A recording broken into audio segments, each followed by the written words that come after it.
अपने दिमाग में बिल्कुल नोट कर लीजिए कि आप हैशटैग करिए, बात समझिएगा। कैंपेन में जाके आप अपना डाल दो कि भैया नहीं होना चाहिए, लेकिन होगा। पहली बात, इसमें कोई कंफ्यूजन कहीं पर नहीं है। दूसरी बात, कितना गलत किए हैं ये यूट्यूब में जाके देख सकते हो कि यहां से लेके कोटा तक सब रो रहे हैं। ठीक।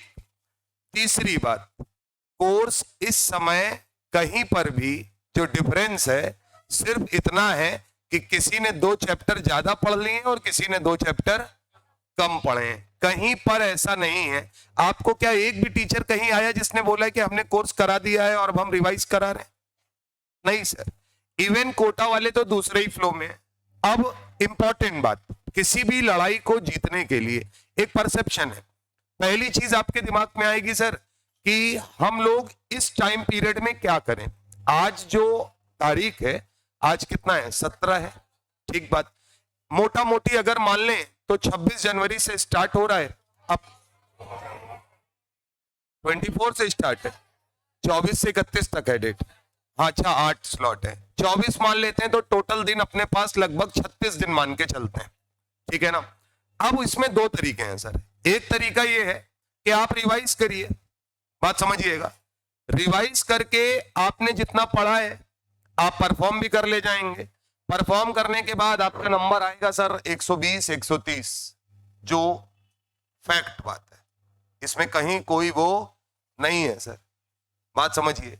उसके बाद क्या होगा, जब दूसरा अटेम्प्ट आएगा सर, तो जैसे ही आप जनवरी का अटेम्प्ट देके खाली हो रहे होंगे, 2 महीने बाद अगला पेपर होगा, आप फिर फंस जाओगे और अब आप कहोगे कि अब रिवाइज करूं कि आगे का पढ़ूं, बात समझिए। तो वो अप्रैल वाला भी निपट जाना है और दोनों अटेम्प्ट बर्बाद हो जाने। इसी के लिए जनवरी में अटेम्प्ट रखा गया है। एग्जैक्ट बात समझिए कि ये एग्जाम जो मैंने आपसे शुरुआत से कहा है, ये एग्जाम या आईआईटी क्रैक करना, नीट क्रैक करना या दुनिया का कोई भी एग्जाम देना, ये एग्जाम केवल पढ़ने का अगर होता तो एक से एक पढ़ने वाले लोग हैं सर, वो सेलेक्ट होके अंदर बैठे होते और बाकी जो मीडियोकर बच्चा है वो अपने घर में होता, क्योंकि वो तैयारी करके भी अंदर नहीं जा सकता था। ये एग्जाम प्रेशर को झेलने का है सर। पहला चरण आपके सामने है कि आपको सिर्फ एक काम ये करना है सर, जो रिवीजन वाला पोर्शन है, आप जैसे टेस्ट दे रहे हैं तो टेस्ट में आपका रिवाइज ही तो हुआ है अब तक 9 चैप्टर, बोलो, और आप इसी को आराम से रिवाइज करते रहिए, क्योंकि रिवीजन के लिए अलग से टाइम मिलने का कोई मतलब नहीं है सर। दूसरी बात सर, हर सब्जेक्ट की एक कहानी है, हर सब्जेक्ट को पढ़ाने का एक तरीका है। जैसे एक छोटा सा एग्जांपल है, आप बोल रहे हैं सर कि 11 चैप्टर पढ़ाए, किसी ने कहा 10, किसी ने कहा 12, सुनते जाना। मोटा मोटी अगर एक बात करें, अभी आप 2 चैप्टर पढ़ रहे हैं, एक है केमिकल बॉन्डिंग पढ़ रहे हैं सर शाम वाले में, एक आप पढ़ रहे हैं रिएक्शन मैकेनिज्म। ठीक बात। इसमें आपने पीरियोडिक और एटॉमिक स्ट्रक्चर, बात समझिएगा। इनऑर्गेनिक केमिस्ट्री के ये 3 चैप्टर जो होते हैं, इनऑर्गेनिक केमिस्ट्री में जब आप ये पढ़ लेंगे सर, तो जैसा हमने आपको बताया है S P D and F, जिसका 60% पोर्शन आप पढ़ चुके हैं। अब ये बताइए कि जब ये खत्म हो जाएगा तो इनऑर्गेनिक में कुछ बचेगा? बचेगा कोऑर्डिनेशन कंपाउंड बचेगा। नहीं पढ़ पाएंगे छोड़ देंगे, नहीं पढ़ पाएंगे तो छोड़ देंगे। छोटे छोटे चैप्टर मेटलर्जी, एक टर्न में निपट जाएगा मामला, 2 टर्न में मामला निपट जाएगा। अगर एक क्लास 3 घंटे की रखेंगे तो मेटलर्जी पढ़ ले जाएंगे आप, बात समझिएगा। अब आगे की बात करते हैं, इसकी बात करते हैं। ये 2 पार्ट में है सर। जिसे ये आता है उसे ऑर्गेनिक आती है, जिसे ये नहीं आता है उसे ऑर्गेनिक नहीं आती है। और जब आप इसको पढ़ेंगे तो इसमें आप 2 पार्ट में, पहला कि आप न्यूक्लियोफाइल, इलेक्ट्रोफाइल, सबस्ट्रेट, रिएजेंट, दुनिया भर की कहानी, इंटरमीडिएट्स, ये पढ़ रहे हैं। दूसरे में टाइप ऑफ रिएक्शन पढ़ रहे हैं। जब आप टाइप ऑफ रिएक्शन पढ़ेंगे तो उसमें SN1 SN2 पढ़ा दिया जाता है, E1 E2 पढ़ा दिया जाता है, नेम्ड रिएक्शंस पढ़ा दी जाती हैं। तो उसके बाद केवल NCERT को पलटना रहता है। इस पूरे प्रोसेस में लगने वाला नॉर्मल टाइम है 1 महीना। बात समझिएगा, ये नॉर्मल टाइम है। जब नॉर्मल क्लासेस होती हैं तो इसी तरीके होता है। अब जैसे मामला है कि हर क्लास को डबल कर दिया गया है, तो ये मामला मैक्सिमम इतना भी नहीं लगना है, इतने में निपट जाना है। तो कुल मिला के होगा क्या, देखो हमारे सब्जेक्ट में कहानी सिर्फ इतनी है सर कि इसमें आपको जैसे अभी शाम वाली जो क्लास स्टार्ट हो रही है उसमें हम लोग छोटे छोटे चैप्टर पढ़ाएंगे, जैसे पॉलीमर पढ़ा देंगे, सरफेस केमिस्ट्री पढ़ा देंगे, थर्मो केमिस्ट्री पढ़ा देंगे। बात समझिएगा, ठीक है ना। और जैसे अब कल क्या हुआ कि अब आप में होता गया कि आप, एक तो सबसे बड़ी चीज, दूसरा सबसे इंपॉर्टेंट बात, आप किसी किताब को मत खरीदिए सर। बात समझ रहे हैं, क्योंकि आपके पास इस समय आप क्या होगा, किताबों की दुकानों में जाएंगे और वहां पे रिवीजन वाला बुकलेट ले लें, फलाना ले लें, वो सब किसी काम का आपके लिए नहीं है। हाँ, अगर आपको कुछ भी पढ़ना है तो आपको सिर्फ एक काम ये कर लेना है सर कि आपके पास जेईई मेंस का जो मैंने आपको बोला था वो किसी भी पब्लिकेशन का हो, अगर यूनिवर्सल का है जिन्होंने लिया है तो वो बेटर है सर। उसमें 4 साल के दिए और केवल मेंस के सवाल लगाने, केवल और केवल किसका सवाल लगाना है, मेंस का सवाल लगाना है, और कोई करने की जरूरत आपको नहीं। और इतना हम बता रहे हैं कि जब आप जनवरी का अपना अटेम्प्ट देने जाएंगे तो ये हमारी गारंटी है सर कि आप इतना पढ़ चुके होंगे। हमारे सब्जेक्ट वो तय है, वो हमें मालूम है, वो बड़े आराम से पढ़ेंगे।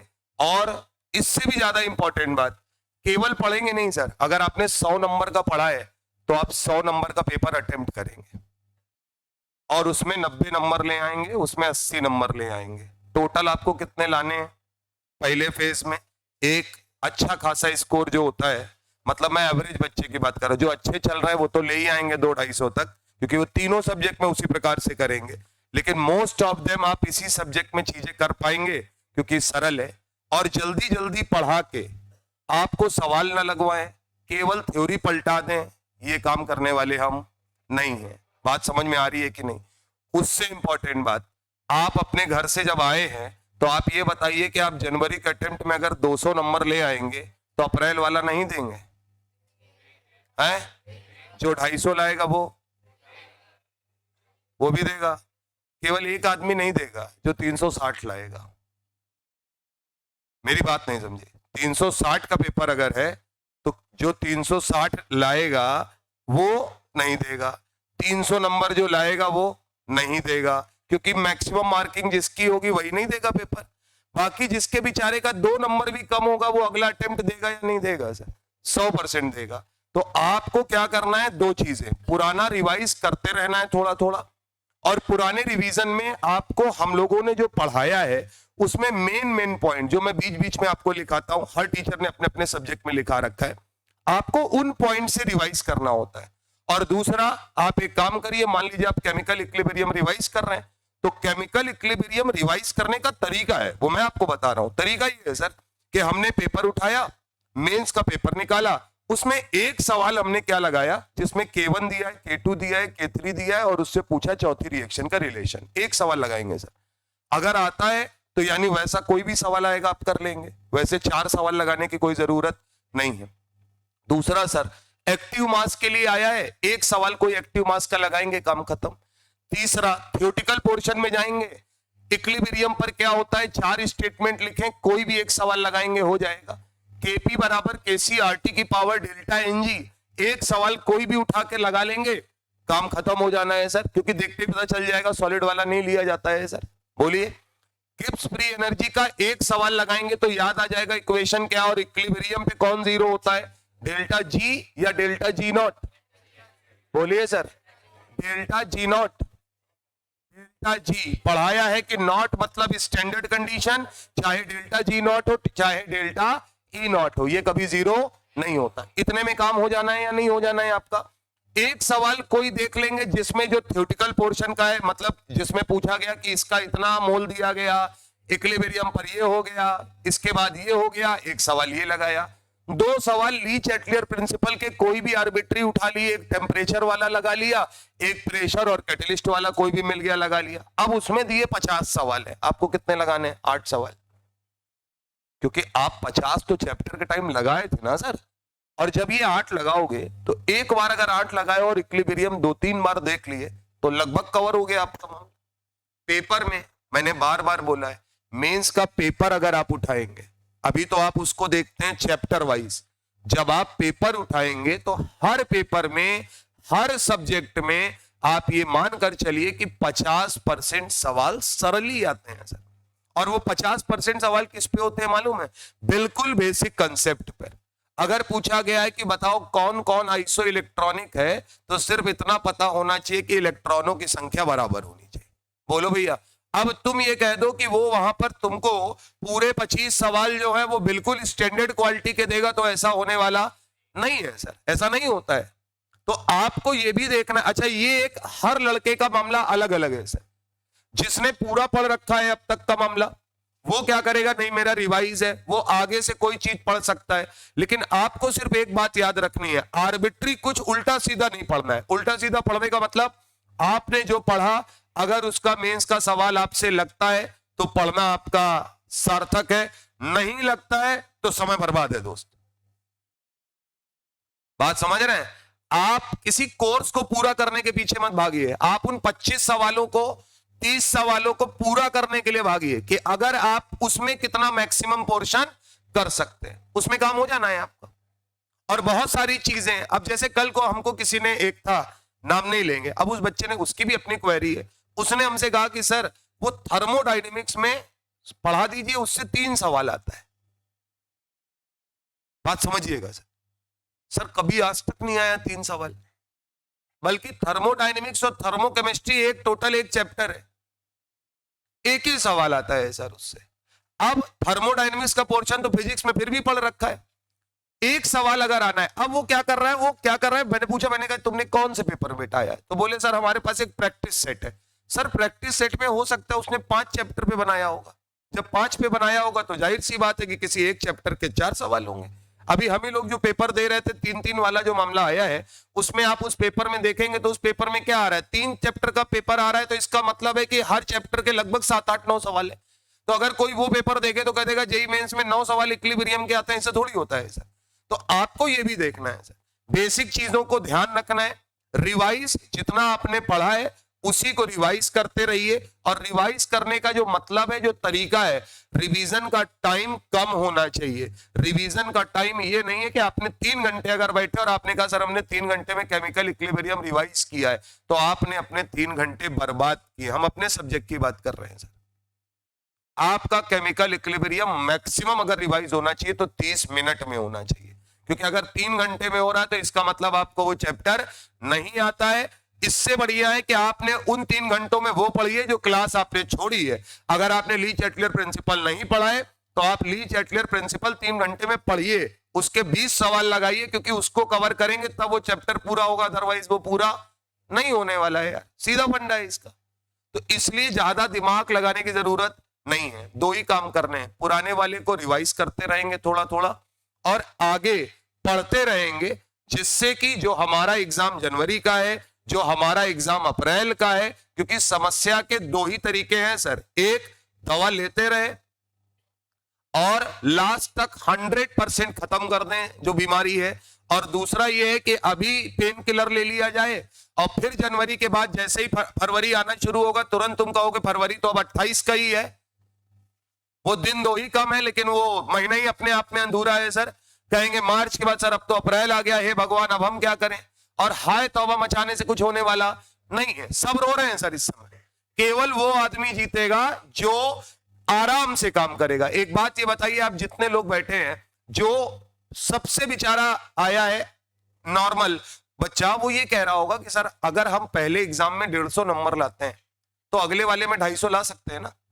बोलो, जो पहले एग्जाम में 200 लाएगा वो अगले में 290, 280, 270 के बारे में बात करेगा ना। जो पहले वाले में 120, 130 लाएगा वो करेगा ना। अब एक बात बताइए कि मेंस का कट ऑफ कितना जाता है सर? 100 नंबर।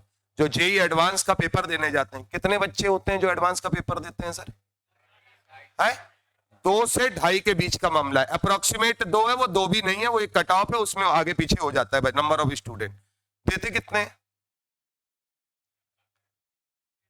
टेस्ट कितने देते हैं?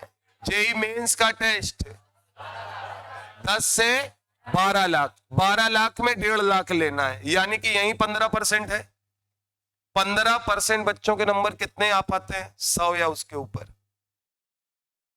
तो अब ये बताइए सर कि क्यों ऐसा है? जब सब पढ़ के जा रहे हैं तो 100 नंबर नहीं आ पा रहे? बोलिए। 100 भी हम आपको मैक्सिमम बता रहे हैं, कभी 90 हो जाता है, कभी 92 हो जाता है, कभी 83 हो जाता है, कभी 85 हो जाता है सर।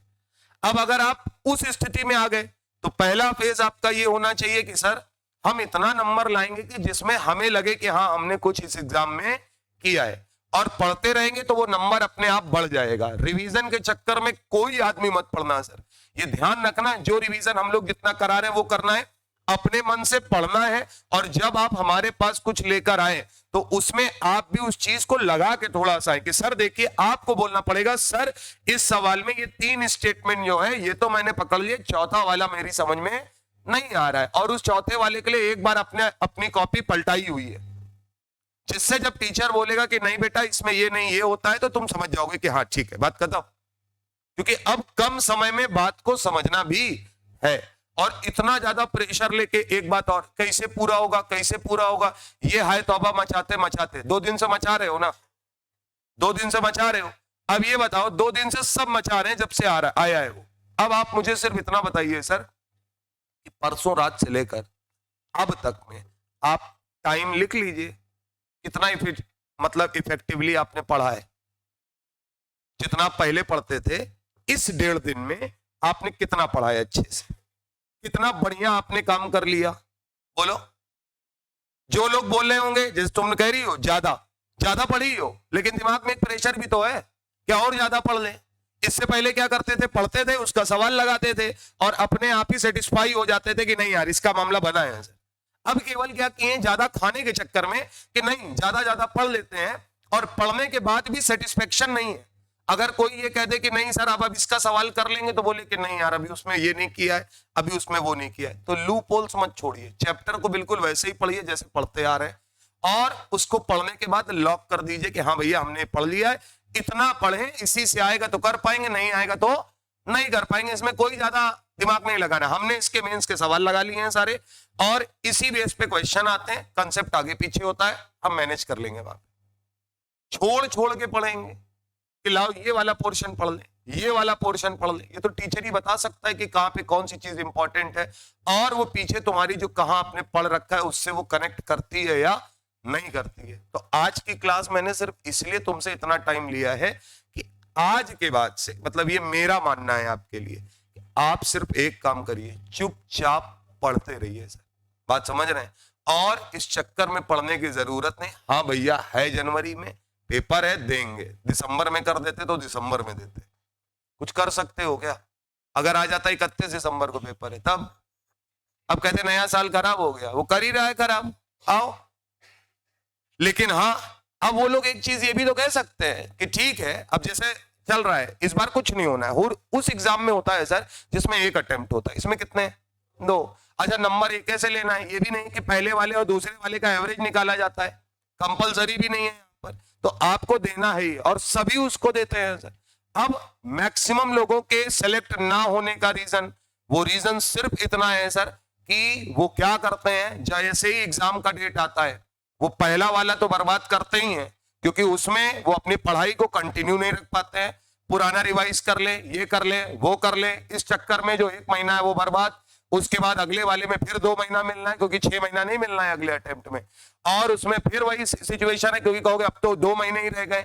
इससे बढ़िया ये है सर कि अगर हम 26 जनवरी को, 24 जनवरी को, 25 जनवरी को, 27 जनवरी को, जिस दिन भी हमारा एग्जाम का डेट आया है, हर आदमी का अलग अलग आएगा, पहला काम कोई पूछे कि सर अब हम क्या करें, तो हमें हंसी आ रही थी, हम तो ये पूछने वाले थे कि तुम फॉर्म भरे हो कि नहीं भरे हो अभी तक। पहला काम फॉर्म भरना है, और सुनिए फॉर्म को सही से भरिएगा, जिससे क्या करेक्शन फरेक्शन के चक्कर में मत रहना, वरना लिए चक्कर बस्ता लेके डोलते रहोगे कि करेक्शन विंडो खुली कि नहीं खुली, लाओ करेक्शन कर ले क्योंकि उसमें हमने नाम बदल दिया है, इसमें हमने कुमार की जगह पे सुकुमार लिख दिया है, ये सब देखे रहना है भाई तुम्हें, क्योंकि ये फालतू की चीजें, इसमें समय तुम्हारा बर्बाद होना है। तो कुल मिलाकर तीनों सब्जेक्ट में चुपचाप पढ़ते रहिए, प्रैक्टिस करिए। और जैसे आज सिंसियरिटी देखिए, आज सवा है, हम तो चाह रहे थे कि नवंबर ही में आ जाती इसकी डेट। जितना जल्दी आएगा उतना जल्दी आदमी अटेंटिव हो जाता है कि देखो भैया अब हम तैयार हैं, अब बताओ कैसे क्या करना है। तो ऐसा नहीं होता है सर।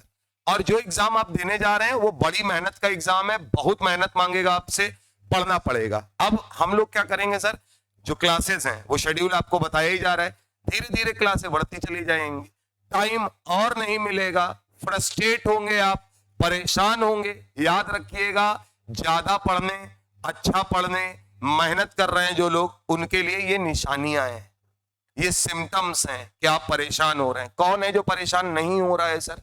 वो जिसने कुछ नहीं पढ़ा है, वो चाय की दुकान में खड़ा होकर कह रहा है बताओ पता नहीं क्या होगा यार, इस समय समझ ही नहीं आ रहा है, और वो गाली दे रहा है कि बताओ उन्होंने गलत कर दिया, ये दिए रहो, और फिर वोट भी वहीं दे आओगे जाके, है ना।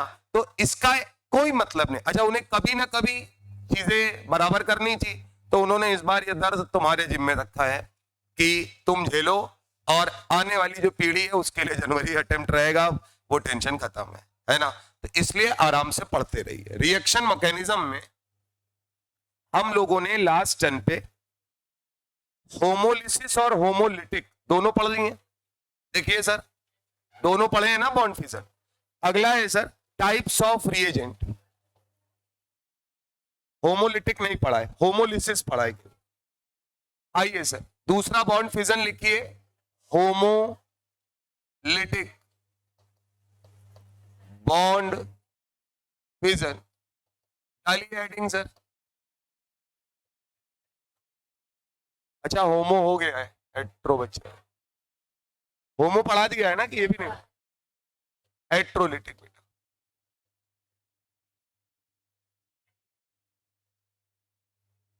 अब एक बात तो तय है कि जैसे ही आप हेट्रोलिटिक बॉन्ड फिजन में आएंगे, अब आपको क्या करना पड़ेगा, आयंस में ब्रेक करना पड़ेगा।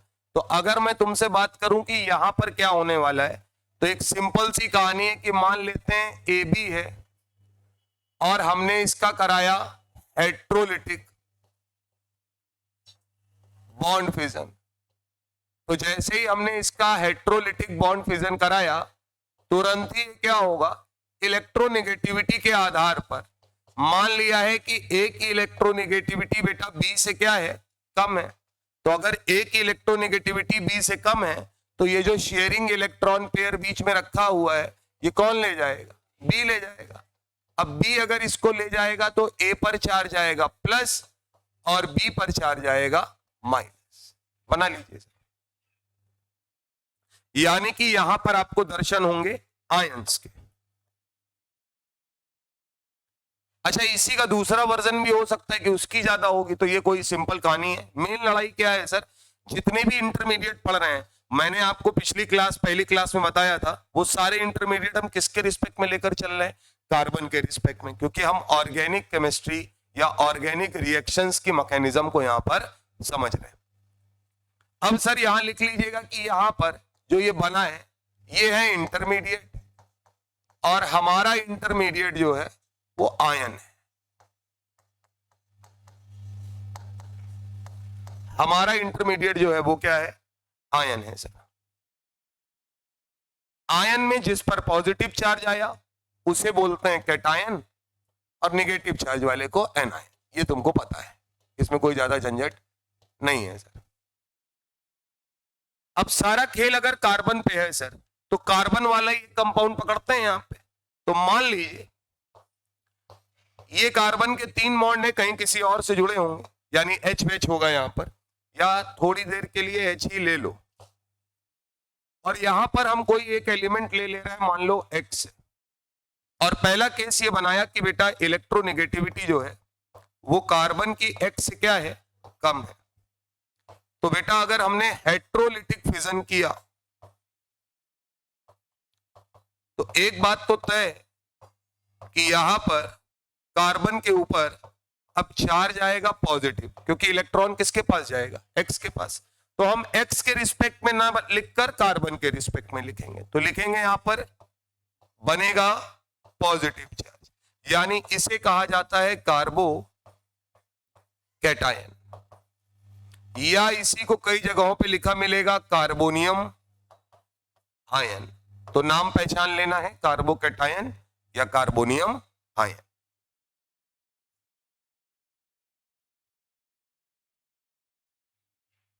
कब होता है इलेक्ट्रोलिटिक फिजन, वो सारी बातचीत कर लेंगे। सॉल्वेंट आयन है तो सॉल्वेंट कैसा होना चाहिए, पोलर होना चाहिए, वो अभी लास्ट में लिखा देंगे। अभी पहले इंटरमीडिएट चेक कर लो कौन कौन है। तो पहला इंटरमीडिएट है सर कार्बोकैटायन। उसके बाद सर अगर यही सेम कहानी होती और इस बार कुछ YI लगा होता और हम बोलते कि इलेक्ट्रोनेगेटिविटी कार्बन की अब Y से ज्यादा है, ठीक है, कार्बन की इलेक्ट्रोनेगेटिविटी Y से ज्यादा है, तो इसका मतलब अब शेयरिंग इलेक्ट्रॉन पेयर, अगर आप हेट्रोलिटिक बॉन्ड फिजन कर रहे हैं,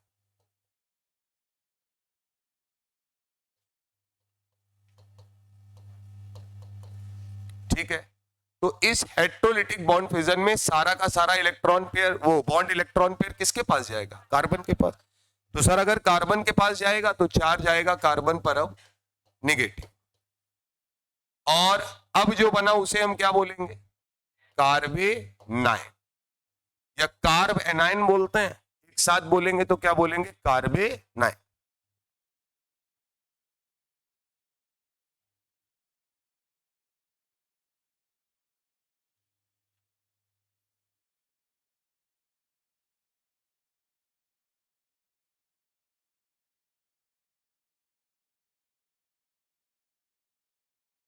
अब एक बात तय है सर कि जब भी हम हेट्रोलिटिक बॉन्ड फिजन करेंगे तो इसके लिए हम अपना सॉल्वेंट कैसा लेंगे, पोलर सॉल्वेंट।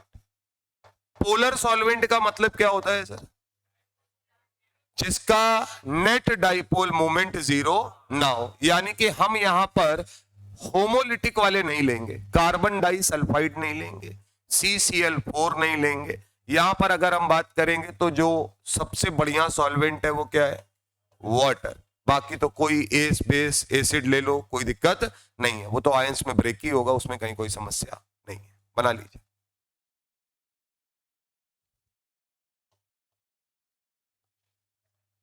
तो याद रखिएगा जो आयंस ब्रेक होंगे वो पोलर सॉल्वेंट में ही ब्रेक हो पाएंगे।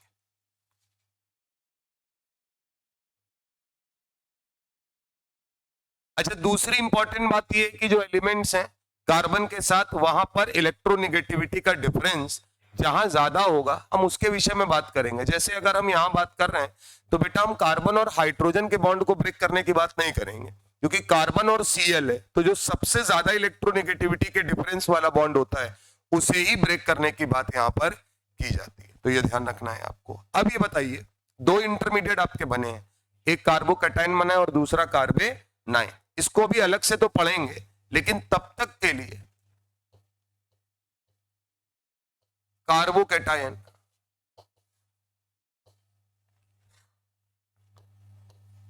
और कार्बेनाइन,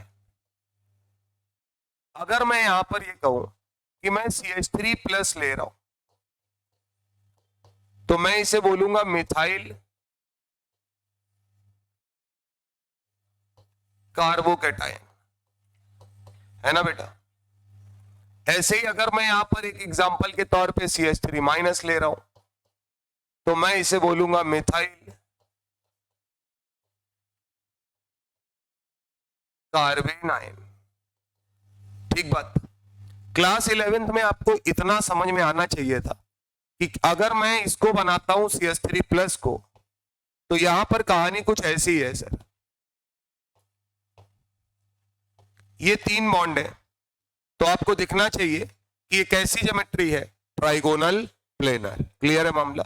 और ये जो पॉजिटिव चार्ज यहां बना हुआ है, ये पॉजिटिव चार्ज सर इंडिकेट करता है कि कार्बन के पास प्योर वैकेंट p ऑर्बिटल है। फिर से सुनिएगा, क्या है sir, pure vacant p orbital. और सुनो, ये समझा नहीं जाता है, समझने के बाद भी इसको अंत में आदमी याद ही रखता है। जब भी कोई कार्बोकैटायन बनेगा, उस कार्बोकैटायन में कार्बन के पास क्या प्रेजेंट होगा, प्योर वैकेंट केवल पी ऑर्बिटल बेटा नहीं बोलना है, क्योंकि अगर वैकेंट है, सुनो, तो क्या तुम ये पढ़ चुके हो कि जो वैकेंट ऑर्बिटल अगर किसी के पास पी या डी है तो वो उसमें इलेक्ट्रॉन पेयर एक्सेप्ट कर सकता है, और जो इलेक्ट्रॉन पेयर एक्सेप्ट करता है वो किसकी तरीके काम करता है, लुईस एसिड। तो कल को अगर आपसे पूछा जाए कि कौन कौन लुईस एसिड है, तो क्या CH3 प्लस लुईस एसिड की कैटेगरी में आएगा या नहीं आएगा सर?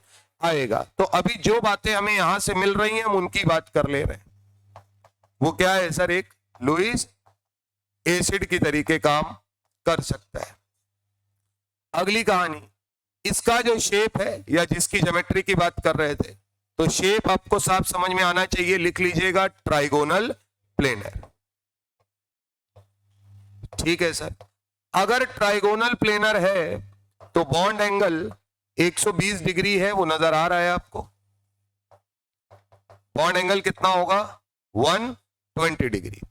अगली बात करते हैं सर, अगर हम इसमें आपसे पूछें कि कार्बन का हाइब्रिडाइजेशन क्या है, तो याद रखना है कार्बन का हाइब्रिडाइजेशन जब भी उस पर पॉजिटिव चार्ज आएगा तो क्या होगा? sp2 होगा। बना लीजिए।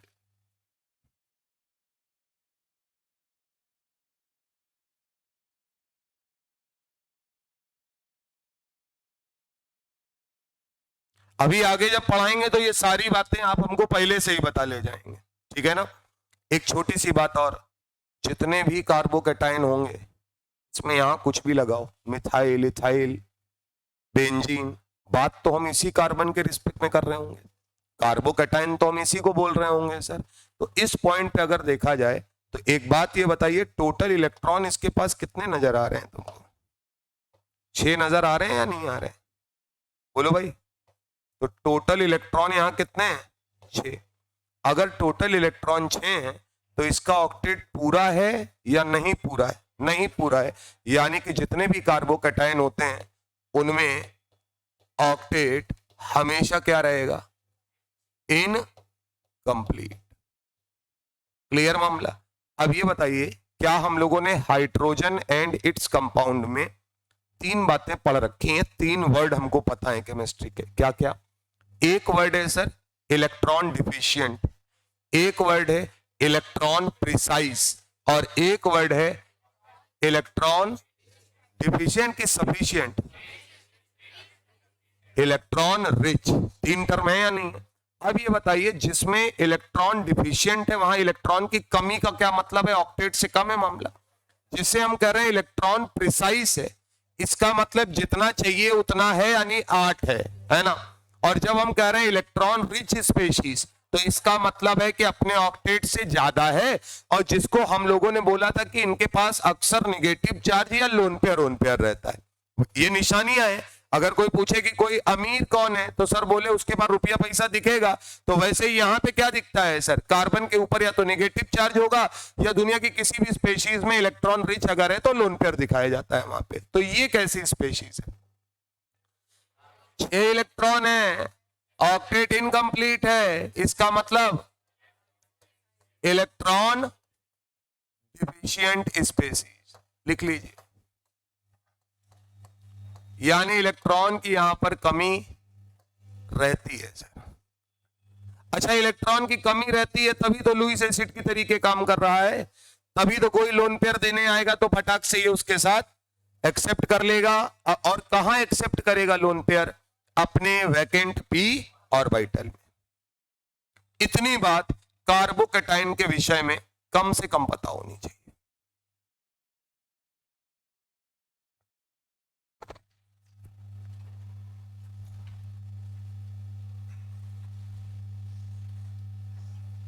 चलें सर, अगला है CH3 माइनस। इनको बनाइएगा।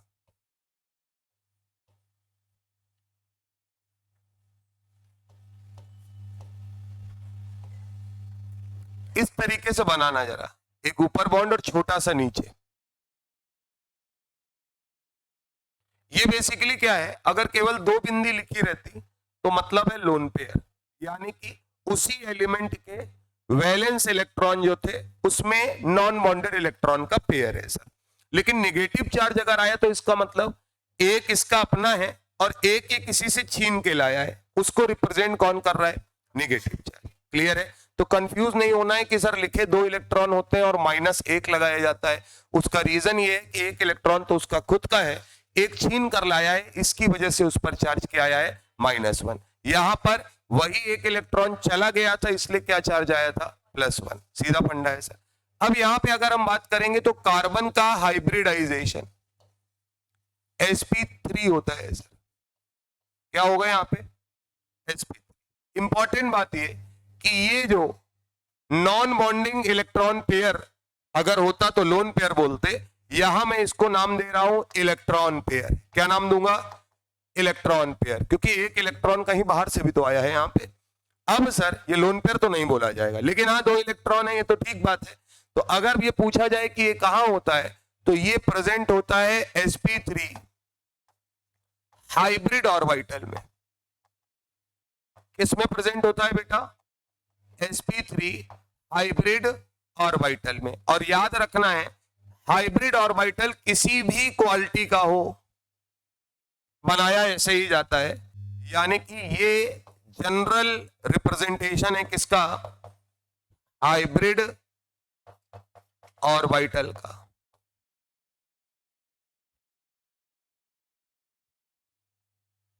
और जिन्होंने हिंदी में पढ़ा है उन्होंने हाइब्रिडाइजेशन मतलब संकरण पढ़ा होगा सर, है ना? अच्छा एक बात और है सर, इसको इस तरीके से क्यों रिप्रेजेंट करते हैं?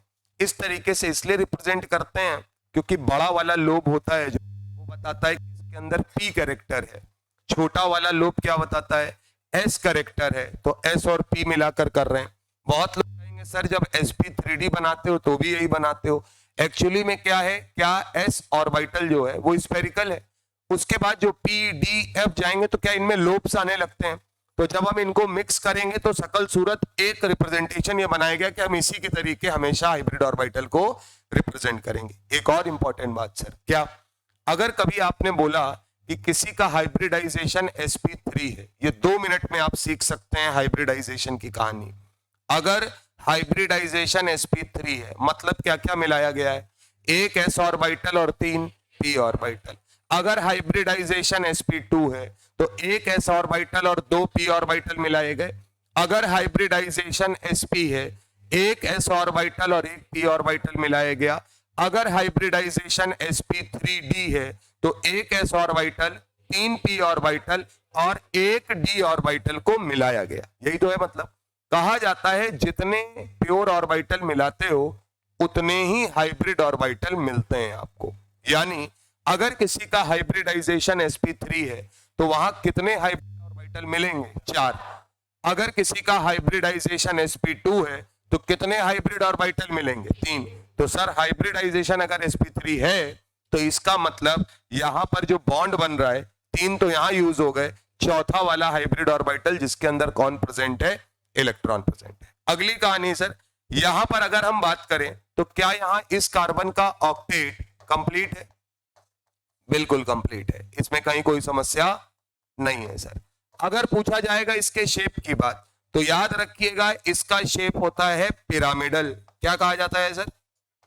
पिरामिडल।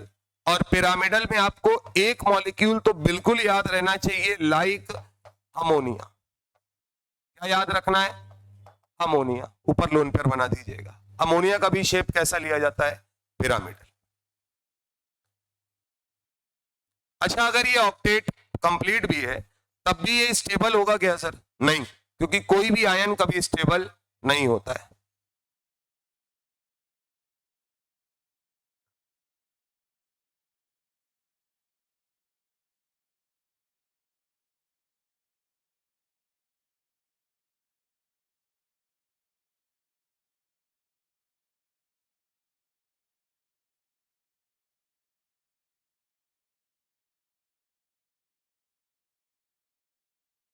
आराम से उतार लीजिए और एक एक बात जितनी बातें बताई गई हैं साइड में ये लिखिएगा। देखो साइड में लिखना mixing number of pure orbital. और प्योर ऑर्बिटल में आप किसको किसको मिक्स कर सकते हैं? एस पी या डी को, एफ का मामला है नहीं अपने कोर्स में, इज इक्वल टू क्या बनता है, जिनको मिक्स किया है उतने ही क्या बनेंगे, total number of hybrid orbital formed, उतने ही हाइब्रिड ऑर्बिटल क्या होंगे सर, फॉर्म होंगे। और सीधा फंडा है, एक एग्जांपल लिख लेना कि अगर आपने एक एस और 3 पी को मिलाया, एक एस और 3 पी ऑर्बिटल को मिलाया तो साहब 4 sp3 हाइब्रिड ऑर्बिटल फॉर्म होते हैं। बस इतनी बात लिख लो, एक s ऑर्बिटल और 3 p ऑर्बिटल को मिलाया तो 4 sp3 हाइब्रिड ऑर्बिटल फॉर्म होंगे। ठीक बात। हाइब्रिड ऑर्बिटल क्यों बनता है, क्या बनता है, वो राम कहानी अलग है। मेन बात ये पता होनी चाहिए सर, क्योंकि ये टर्म वहां भी मारा जाएगा कि नंबर ऑफ हाइब्रिड ऑर्बिटल क्या होते हैं, total number of pure orbital participate in mixing. जितने प्योर ऑर्बिटल पार्टिसिपेट करते हैं उतने हाइब्रिड ऑर्बिटल बनते हैं। ठीक बात। इसके बाद अगला पॉइंट वहीं नीचे लिखिएगा, hybrid orbitals generally always form sigma bond.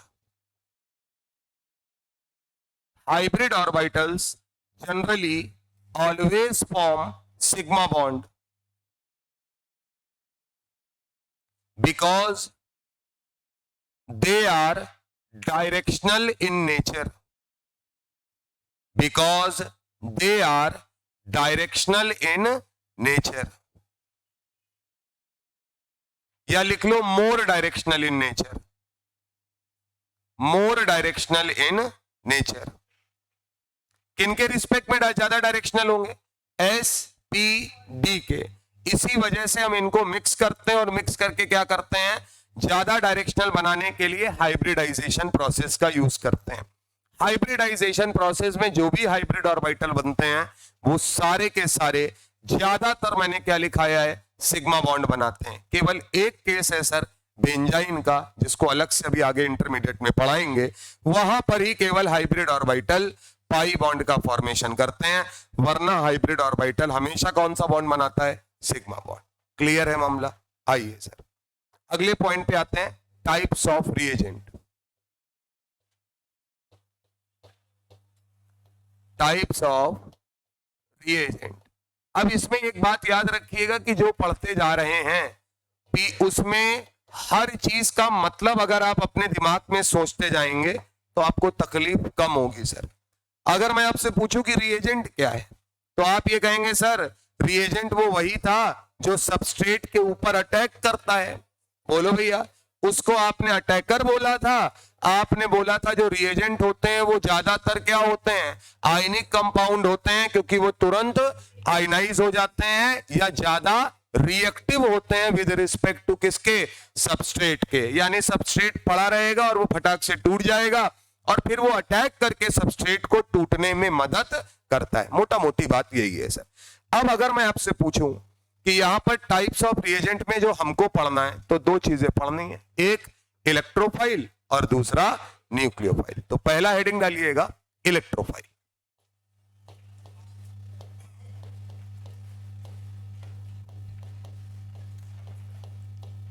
एक एक करके पॉइंट्स लिखते जाइएगा, समझते जाइएगा।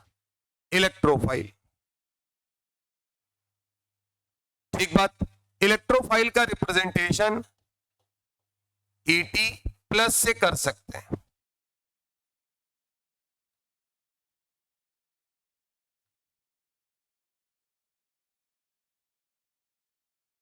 चलें सर। अब एक बात समझना, एक लाइन लिखेंगे वहां से सारी बातें निकालना शुरू करेंगे। पहला बात यह है सर, आपको लग रहा होगा जिस पर प्लस चार्ज होता है वो इलेक्ट्रोफाइल होता है, ये दिमाग में आ रहा होगा सर। ये तो आसान बात है। सीधा सा फंडा ये कि अगर मैं तुमसे ये कहूं कि जिनके ऑक्टेट इनकम्प्लीट होते हैं, क्या होते हैं, वो क्या होते हैं, इलेक्ट्रोफाइल। ये भी गलत है। अब यहीं से खेल शुरू करिएगा। पहला, जिन पे पॉजिटिव चार्ज होता है केवल वो इलेक्ट्रोफाइल होते हैं, जवाब है नहीं। दूसरा, जिन पे ऑक्टेट इनकम्प्लीट होता है केवल वो इलेक्ट्रोफाइल होते हैं? नहीं। तीसरा, जो इलेक्ट्रॉन लविंग होते हैं, जो स्कूल में पढ़ा है तुमने, जो इलेक्ट्रॉन लविंग होते हैं वो इलेक्ट्रोफाइल होते हैं? हाँ। तो पहले तुम्हारा स्कूल वाला टर्म लिखते हैं, इलेक्ट्रॉन लविंग स्पेशीज है ये। पहला पॉइंट लिखिएगा, कैसी है? इलेक्ट्रॉन लविंग स्पेशीज है।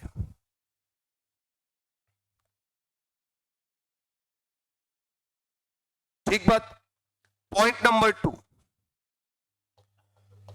हमेशा इलेक्ट्रॉन को क्या करेगा?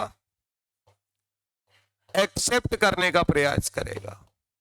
इलेक्ट्रॉन्स को हमेशा क्या करेगा? एक्सेप्ट करेगा सर। तीसरा और सबसे इंपॉर्टेंट कहानी, जो सारी चीजों का तोड़ है, क्या होते हैं सर ये? Lewis acid. अब सुनना गुरु, लुईस एसिड अगर इलेक्ट्रोफाइल को बोला जा रहा है तो एक बात तो कंफर्म है कि दुनिया के सारे लुईस एसिड क्या करते हैं सर? वो इलेक्ट्रॉन पेयर बोलो, यानी कहीं से मार के एक इलेक्ट्रॉन ले आओ, या लोन पेयर बोलो, और उनको वो क्या करते हैं सर? एक्सेप्ट। सुनते जाना, अभी जो मैं लिखाऊंगा उसकी कहानी यहीं से बन जाएगी, अभी कुछ मत लिखना। लुईस एसिड कौन होता है? जो इलेक्ट्रॉन पेयर या लोन पेयर को एक्सेप्ट करता है। तो इसका मतलब इलेक्ट्रोफाइल इलेक्ट्रॉन लविंग होता है। अभी मैं ऑक्टेट इनकम्प्लीट यहां लिख नहीं रहा हूं। अब ये बताओ कि लुईस एसिड अगर इलेक्ट्रॉन पेयर या लोन पेयर को एक्सेप्ट करता है तो क्यों एक्सेप्ट करता होगा? उसके पास क्या क्या कारण होंगे? पहला कारण, पॉजिटिव चार्ज। अरे बोलो ना भैया, अगर प्लस चार्ज है तो इसका मतलब है ये फिक्स भिखारी है, दिख रहा है कि क्या इन पे प्लस है, यानी इनके पास इलेक्ट्रॉन की भी कमी है, इनको इलेक्ट्रॉन लाके पकड़ाओ, सीधा सा फंडा। दूसरा सर, बोले हमारा ऑक्टेट क्या है? इनकम्प्लीट। तो किसी ने कहा कि ऑक्टेट इनकम्प्लीट होगा तो पॉजिटिव चार्ज नहीं होगा तुम्हारे पास, तो तुरंत ये उठा के ले आए BeCl2 को, पढ़ा है हम लोगों ने, बेरिलियम क्लोराइड BeCl2। 4 इलेक्ट्रॉन होता है बेरिलियम के पास, बोले इन पे कोई चार्ज नहीं, लेकिन इनका ऑक्टेट पूरा नहीं है। और एक तो अभी नया नया पढ़ा है BF3, 6 इलेक्ट्रॉन होता है, बोले कोई चार्ज नहीं है, लेकिन इलेक्ट्रॉन की कमी इनके पास है, ऑक्टेट इनका इनकम्प्लीट है। इनको दोगे तो ये लोन पेयर अमोनिया से लेते थे, तुमसे भी ले सकते हैं, इसमें कोई समस्या नहीं है। तीसरा, और जो मुझे ज्यादा बढ़िया लगता है वो ये है सर कि वैकेंट ऑर्बिटल होना चाहिए सर। बोलो भैया, और वैकेंट ऑर्बिटल में बोला जाता है कि P या D, जो अपने कोर्स में, अगर ऐसे स्पेशीज जिनके पास क्या है सर, वैकेंट P या D ऑर्बिटल है, वो लोन पेयर को एक्सेप्ट कर सकते हैं, इलेक्ट्रॉन पेयर को एक्सेप्ट कर सकते हैं, लुईस एसिड कहलाते हैं, और इलेक्ट्रोफाइल की कैटेगरी में आ सकते हैं। पॉजिटिव चार्ज उनके पास हो या ना हो कोई फर्क नहीं पड़ता। पॉजिटिव चार्ज, ऑक्टेट इनकम्प्लीट होना, ये छोटी छोटी निशानियां हैं। लोन पेयर को एक्सेप्ट करना, हो सकता है ऑक्टेट पूरा हो सकता है ऑक्टेट पूरा हो, लेकिन उसके बावजूद भी वैकेंट ऑर्बिटल है, वो इलेक्ट्रॉन पेयर को एक्सेप्ट कर लेगा। तो किसकी तरीके काम करेगा? इलेक्ट्रोफाइल की तरीके। क्लियर है मामला?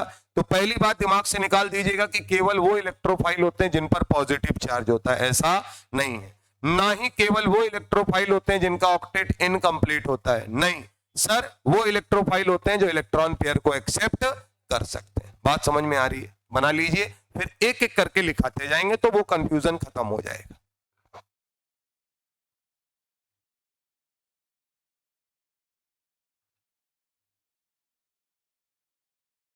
अब ये तय है कि जो इलेक्ट्रॉन्स को, मतलब इलेक्ट्रॉन पेयर को, लोन पेयर को एक्सेप्ट करेगा वो इलेक्ट्रोफाइल होगा या इलेक्ट्रोफाइल की तरीके काम करेगा। इसीलिए स्कूल लेवल में किताबों में जो लिखाया गया है वो गलत नहीं है सर, इलेक्ट्रॉन लविंग स्पेशीज। तो सीधी सी बात है, जिनको इलेक्ट्रॉन चाहिए, जो इलेक्ट्रॉन पेयर को देखकर अट्रैक्ट करते हैं, उन्हें क्या बोला गया?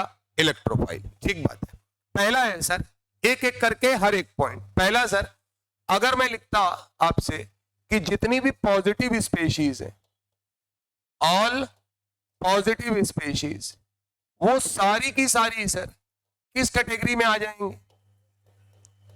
इलेक्ट्रोफाइल। तो क्या बात सही है सर? क्योंकि जिन पर प्लस है वो तो कंफर्म ही हो गया ना कि इनका ऑक्टेट पूरा नहीं है। अच्छा प्लस है तो इनको क्या चाहिए? इलेक्ट्रॉन। तो बोले हाँ प्लस वालों को इलेक्ट्रॉन चाहिए होगा, इसका मतलब सीधा सा है कि वो सबके सब क्या कहलाएंगे?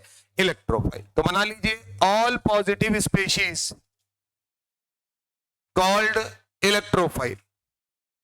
एग्जाम्पल लिख लीजिए जरा, बताइएगा। H plus, H3O plus, NO2 plus, Cl plus, NH4, ammonium ion, NH4 plus, CH3 plus. अच्छा CH3 प्लस की जगह मैं R प्लस लिख दूं तो चलेगा सर? यानी एल्किल है, कार्बन चेन बदलते जाएंगे तो R पता चलता जाएगा। R प्लस और RCO प्लस, ये बार बार परेशान करेगा। एसिल कार्बोनियम आयन है ना, या एसिलीनियम आयन भी इसको कहा जाता है। क्या कहा जाता है सर? एसिलीनियम आयन। RCO प्लस है, CH3CO प्लस। इसमें भी जो आपको पढ़ना है सर वो आपको परेशान कौन सा वाला करेगा? CH3CO plus. ये सब के सब क्या है सर? इलेक्ट्रोफाइल, क्योंकि इनकी खोपड़ी में क्या प्रेजेंट है? Positive charge. क्लियर है मामला?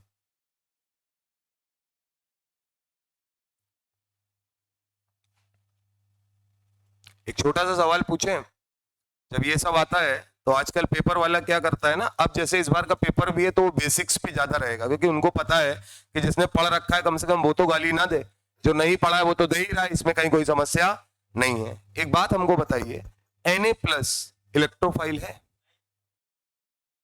अब मेन लड़ाई यहीं पे थी, ये तो इसका एक पार्ट है ना, वरना शुरुआती यहीं से कर लेते। सर ये बताइए Na प्लस का मतलब 1s2 2s2 2p6, second energy level पूरा कंप्लीट है या नहीं है? यानी जिसके पास क्या नहीं है? वैकेंट ऑर्बिटल, वो इलेक्ट्रोफाइल। बात पकड़ में आई या नहीं आई? इसलिए पहले ये पढ़ाया है, इसके बाद ये पढ़ा रहे हैं, वरना शुरुआत ज्यादातर लोग यहीं से करते हैं कि इलेक्ट्रोफाइल कौन कौन होते हैं ये पढ़ लेते हैं। पहले ये तो जान लो कि किसको इलेक्ट्रोफाइल कहोगे और किसको नहीं कहोगे। बात समझ में आई या नहीं आई? तो ध्यान रखिए, बगल में कोने में लिख लीजिएगा कि Na plus generally not considered in electrophile. वो इलेक्ट्रोफाइल नहीं है, वो जाके नहीं अटैक पटैक। अच्छा वो क्या करता है सुन लो, बहुत लोग कहेंगे सर Na प्लस तो हमको मिलता है। बिल्कुल मिलता है सर। आप ये बताइए, हर रिएक्शन में Na प्लस चार्ज बैलेंसिंग में लगता है, क्योंकि क्या है? इलेक्ट्रोस्टैटिक फोर्स ऑफ अट्रैक्शन तो लगेगा ही, तो जहां O माइनस दिखेगा वहां O माइनस Na प्लस मिलेगा आपको। लेकिन कोई एक रिएक्शन बताइए जिसमें आपने ये कहीं देखा भी हो कि Na प्लस ऐसा इलेक्ट्रोफाइल अटैक करा दे, ऐसा कहीं होता नहीं है, क्योंकि उसका आउटर मोस्ट शेल क्या है? कंप्लीट है सर। अच्छा ऐसे ही अगर उसने और इसको इंप्रूव किया, Ca+2 नहीं होगा दोस्त। अरे बोल मेरे भाई, Ca+2 भी नहीं होगा, क्योंकि Ca+2 का मतलब 18 इलेक्ट्रॉन, इनर्ट गैस कॉन्फ़िगरेशन है सर, आर्गन की तरीके है, इसका मतलब नहीं होना। बात पकड़ रहे हो कि नहीं पकड़ रहे हो? हाँ तो देखे रहे ना, क्योंकि तुम लिखते जा रहे हो और फिर धीरे धीरे आदमी अरे वो नहीं आ रहा है, हमको नहीं आएगा, फिर अब फिर देखे रहना। तो पहला पॉजिटिव स्पेसीज समझ में आया सर। दूसरा डालिएगा सर पॉइंट नंबर 2। अब इसमें थोड़ा आपको लिखना पड़ेगा, क्योंकि हमारे पास जो जगह है इसमें हम केवल मॉलिक्यूल लिखकर आपको बता पाएंगे। इसको उतार लो बढ़िया से सर।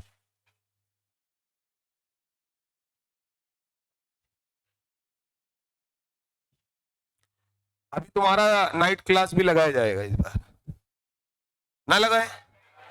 नहीं लगाएंगे? नहीं तो एक काम कर लेंगे, जैसे जो लोग नहीं आ पाएंगे ऑनलाइन कर देंगे। तो तुम आओ ना, हम तो पढ़ा चले जाएंगे। बात नहीं समझे? और सुनो, ये जैसे तुम्हें लग रहा होगा सो जाएंगे, नहीं सोओगे, ये गारंटी है हम लोगों की, बिल्कुल नहीं सोओगे। अब बिल्कुल है उच्च क्वालिटी के मक्कार हो तो बात अलग है। हाँ अब जैसे कुछ लोग क्या होता है, जैसे बता रहे हैं कि बताइए क्या होगा, इलेक्ट्रोफाइल होगा, ये होगा वो होगा, तो वो क्या करते हैं इसी में लय और ताल देख लेते हैं, अब वो ऐसे कर देते हैं हाँ इलेक्ट्रोफाइल होगा। अब वो आंख बंद किया एकदम से ऐसे खोल कर, क्या ये न्यूक्लियोफाइल आ गया? अभी तो इलेक्ट्रो पे था ये भाई, वो इलेक्ट्रो। अब कुछ क्या कह रहे हैं, क्यों इलेक्ट्रो पढ़ा दिया, अब मैग्नेटिज्म कब पढ़ाएगा? छोड़ दिया क्या वाला चैप्टर? ये तो पढ़ा रहा है न्यूक्लियोफाइल, तो कोई कह रहा है पागल ये वो वाला इलेक्ट्रो नहीं है, ये इलेक्ट्रोफाइल है, और इसके बाद न्यूक्लियोफाइल पढ़ा रहा है। तो ये समस्या है, इसलिए आपको बैठना पड़ेगा। पॉइंट नंबर 2 है सर, न्यूट्रल कंपाउंड। अब सुनना, जो भी राम कहानी हम लिखाएंगे उसका मेन कहानी मैंने यहां लिखा दिया है, आपको हर लाइन को मैच यहीं से करा लेना है sir. Point number 2, neutral compound in which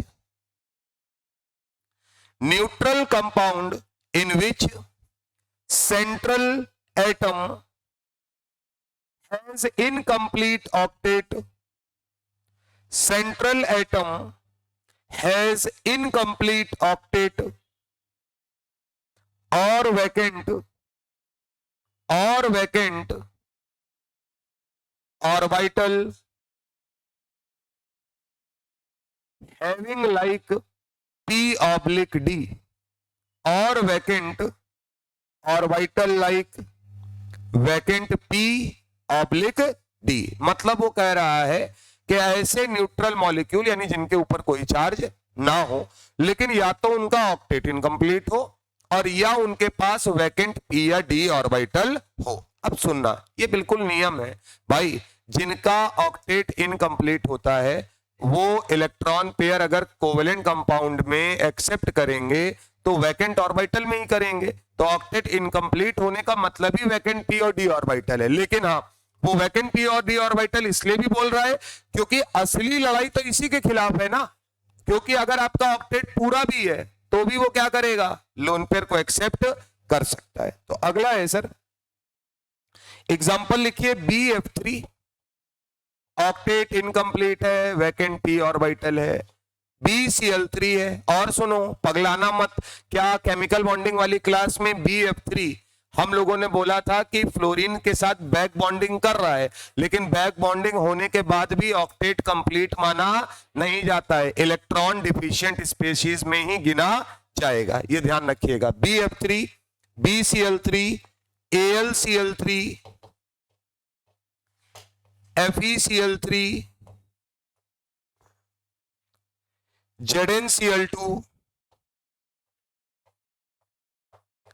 SnCl2, SnCl4, PCl3, PCl5, SiF4 etcetera, ये सब न्यूट्रल मॉलिक्यूल हैं सर। और इसमें कई कई जगहों पे ऐसा है कि ऑक्टेट पूरा है लेकिन उसके बावजूद भी वैकेंट ऑर्बिटल उसके पास प्रेजेंट है। जैसे अगर कोई मुझसे पूछता है कि सिलिकॉन की बात करते हैं तो सिलिकॉन SiF4 है, कोवेलेंट कंपाउंड फॉर्म करेगा, लेकिन सर इसके पास जो ऑर्बिटल खाली है वो कौन सा वाला है, वैकेंट d ऑर्बिटल। बात समझ में आ रही है? तो ये वैकेंट d ऑर्बिटल में इलेक्ट्रॉन्स को, इलेक्ट्रॉन पेयर को या लोन पेयर को एक्सेप्ट कर सकता है। जितने ये बोरॉन वाले हैं, अच्छा एक बात और है, जो सेकेंड पीरियड एलिमेंट होगा उसके पास हमेशा खाली p ऑर्बिटल ही होगा, क्योंकि सेकेंड पीरियड में d ऑर्बिटल का कोई मतलब नहीं है सर। तो आपने 2d नाम की कोई चीज नहीं पढ़ रखी है, तो इनके अगर खोपड़ी में मैं इस तरीके से बनाता हूं तो इनके पास क्या होगा, वैकेंट p ऑर्बिटल मौजूद होगा जिसमें किसी से अपना लोन पेयर एक्सेप्ट कर सकते हैं। अगली कहानी है सर, आप बोलेंगे ZnCl2 आपने ले लिया D ब्लॉक वाला, बिल्कुल लिया है सर, क्योंकि ZnCl2 जो है वो आयनिक कंपाउंड नहीं है, तो जब कोवेलेंट होगा तो जाहिर सी बात है कि ऑक्टेट पूरा नहीं है। और ये अगर इलेक्ट्रॉन पेयर एक्सेप्ट करेगा तो D ब्लॉक एलिमेंट है, बताने की कोई जरूरत नहीं है। कहां पे करेगा, वैकेंट D ऑर्बिटल। तो पॉइंट नंबर 2 क्लियर होना चाहिए। अगला है सर, हटाएं इसको, चलिए पॉइंट नंबर 3 लिखिएगा sir, all free radicals. Homolytic fission में आपने पढ़ा था सर, ऑल फ्री रेडिकल्स। अच्छा एक बात तय है, फ्री रेडिकल तो वैसे भी आवारा की तरीके घूम रहा है, क्योंकि भाई साहब उसने पहले बॉन्ड ऑन बनाया था और उसके बाद वो अपना इलेक्ट्रॉन लेके टहल रहा है, तो जाहिर सी बात है कि ऑक्टेट उसका पूरा नहीं है और उसे किसी न किसी से इलेक्ट्रॉन चाहिए। एक छोटी सी बात केवल इतनी है सर, लोग कहेंगे कि सर फ्री रेडिकल जो है वो लोन पेयर नहीं लेगा सर। तो वहां पर वो वाली बात गलत हो जाती है कि जितने भी फ्री रेडिकल्स हैं वो लोन पेयर एक्सेप्ट करते हैं। फ्री रेडिकल किसके साथ ही जुड़ता है? फ्री रेडिकल के साथ। ये मैंने आपको पिछली क्लास में समझाया है सर। तो इसका मतलब फ्री रेडिकल अपने ऑक्टेट को पूरा करने के लिए किसके साथ एडअप होगा? किसी ना किसी फ्री रेडिकल से। कोई चार्ज स्पेशीज कभी किसी फ्री रेडिकल को इलेक्ट्रॉन डोनेट नहीं कर सकती। क्लियर है मामला? तो इसको पढ़ते समय इस बात की सावधानी बरतिएगा। एग्जाम्पल के तौर पे पहला वाला CH3 फ्री रेडिकल यानी कि एल्किल फ्री रेडिकल। दूसरा है सर, इसी में अगर हम बात करें तो एक बात और है सर, इसमें मैं क्या कर रहा हूं, फ्री रेडिकल भी डाल रहा हूं और कुछ न्यूट्रल ऐसे हैं जिनको कार्बीन कहा जाता है, उनको भी ले रहे हैं। तो एक है CCl2। इन भाई साहब का भी ऑक्टेट जो है वो पूरा नहीं है। बना लो जरा। कोई बता सकता है इस क्लास में कि ये CCl2 कहां पर बनता है सर? इलेक्ट्रोफाइल।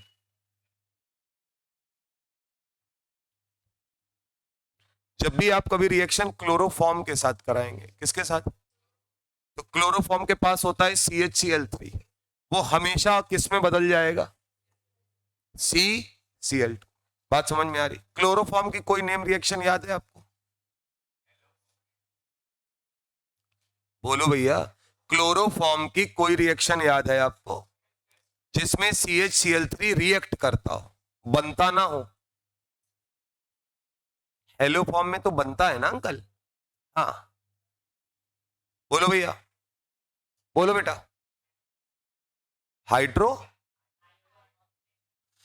क्या होता है? हाइड्रोफॉर्म टेस्ट पटक के मारना शुरू करेंगे फिर। अब हम बता रहे हैं, सुन लो। Iodoform test is also called haloform test. वहां पर बस CHI3 बन जाता है। ऐसे एल्डिहाइड या कीटोन, ऐसे एल्कोहल जिनके पास CO CH3 ग्रुप हो, CHOH CH3 ग्रुप हो, वो किसी भी एल्कलाई की प्रेजेंस में like NaOH, KOH, calcium hydroxide, बोलो, इसकी प्रेजेंस में हेलोजन यानी कि Cl2, Br2 और I2 अपनी इच्छा अनुसार जो बनाना है उधर, उसके साथ रिएक्ट करके किसका फॉर्मेशन करते हैं? हेलोफॉर्म का, यानी CHX3 बनाते हैं और साथ में सॉल्ट बनता है सर। बोलो भैया, जो पहला एग्जांपल पढ़ा CH3CO CH3 plus Cl2 plus NaOH, क्या बनता है? CHCl3 यानी क्लोरोफॉर्म, और दूसरा क्या बनेगा? CH3COO माइनस Na प्लस, क्योंकि वो एक CH3 निकल गया है वहां पर। ये एक प्रकार का ऑक्सीडेशन है सर। क्या है सर? ऑक्सीडेशन है। यहां पर हेलोजन X2 बेस के साथ रिएक्ट करके NaOH बनाता है। NaOH में OH माइनस होता है, जिसको क्या बोलते हैं? हाइपोहेलाइट। क्या बोला जाता है? हाइपोहेलाइट ग्रुप। और ये क्या करता है सर? ये किसी भी चीज को ऑक्सीडाइज करने के औकात रखता है। तो ये क्लोरोफॉर्म का प्रिपरेशन है, ना कि उसकी रिएक्शन है सर। कार्बिल एमाइन रिएक्शन कोई बताएगा इस क्लास में? कार्बिल एमाइन रिएक्शन कौन देते हैं सर? इसी को आइसोसाइनाइड टेस्ट भी कहा गया है ना सर। कौन देता है? Primary amine. बोलो भाई। और वो प्राइमरी एमाइन कैसा होना चाहिए? वही तो CH2NH2 ग्रुप जो होता है वो किस में कन्वर्ट हो जाता है? CN में। क्लियर है मामला? बस एक बात याद रखनी है कि जिस कार्बन से NH2 जुड़ा है वो कार्बन sp3 हाइब्रिडाइज्ड होना चाहिए। क्या होना चाहिए? तो एक सवाल आपका यही बन जाएगा, क्या एनिलीन कभी कार्बिल एमाइन टेस्ट देगा? नहीं देगा, क्योंकि उसमें वो किससे जुड़ा है? डबली बॉन्डेड कार्बन से। बेंजीन क्यों याद रखते हो? डबली बॉन्डेड कार्बन से। तो sp3 हाइब्रिडाइज कार्बन से जुड़ा हो। तो ये याद रखने वाली बात है, एक इंपॉर्टेंट इंटरमीडिएट है। बना लीजिए, डाइक्लोरोमीथीन बोलते हैं इसको। नाम लिखिएगा या कार्बिन लिख लीजिए बस। नीचे नीचे क्या लिखिए? कार्बिन।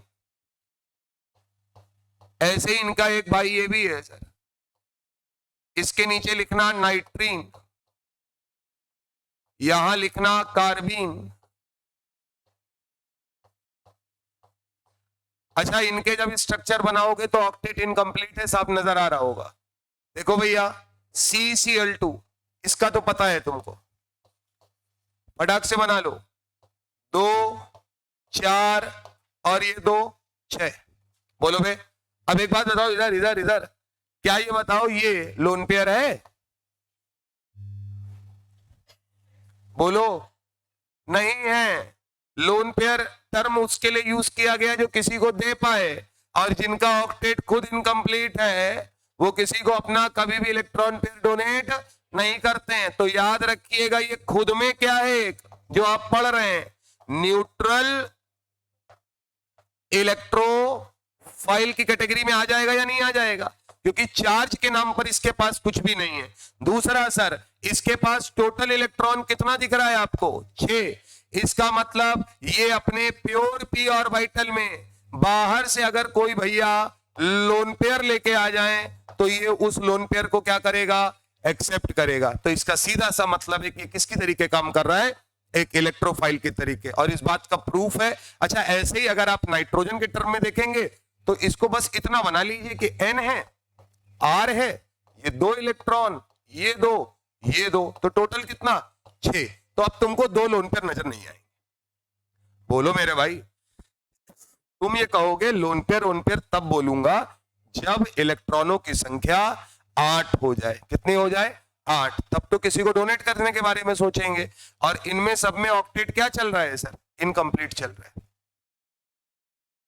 अच्छा कोई तुमसे पूछे नाइट्रोजन जो नाइट्रीन है वो लोन पेयर एक्सेप्ट कहां करेगा? सर सेकंड पीरियड एलिमेंट है तो प्योर पी ऑर्बिटल में करेगा। बात खत्म हो गई वहां पे। बात समझे या नहीं समझे? तो ध्यान रखिएगा।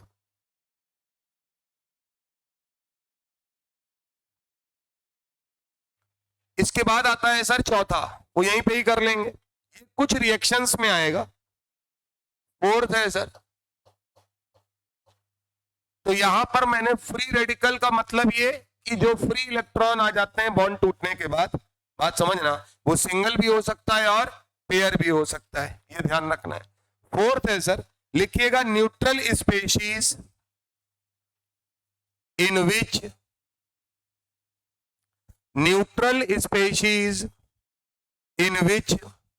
multiple bond is present, neutral species in which multiple bond is present between different atoms,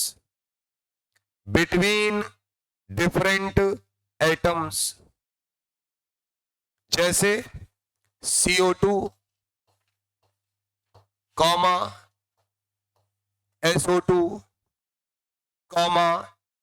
SO3, ये सब किसकी तरीके काम करते हैं सर? इलेक्ट्रोफाइल की तरीके काम करते हैं, या मैं कहता हूं इनके अंदर एक इलेक्ट्रोफिलिक पार्ट होता है सर। ठीक है ना?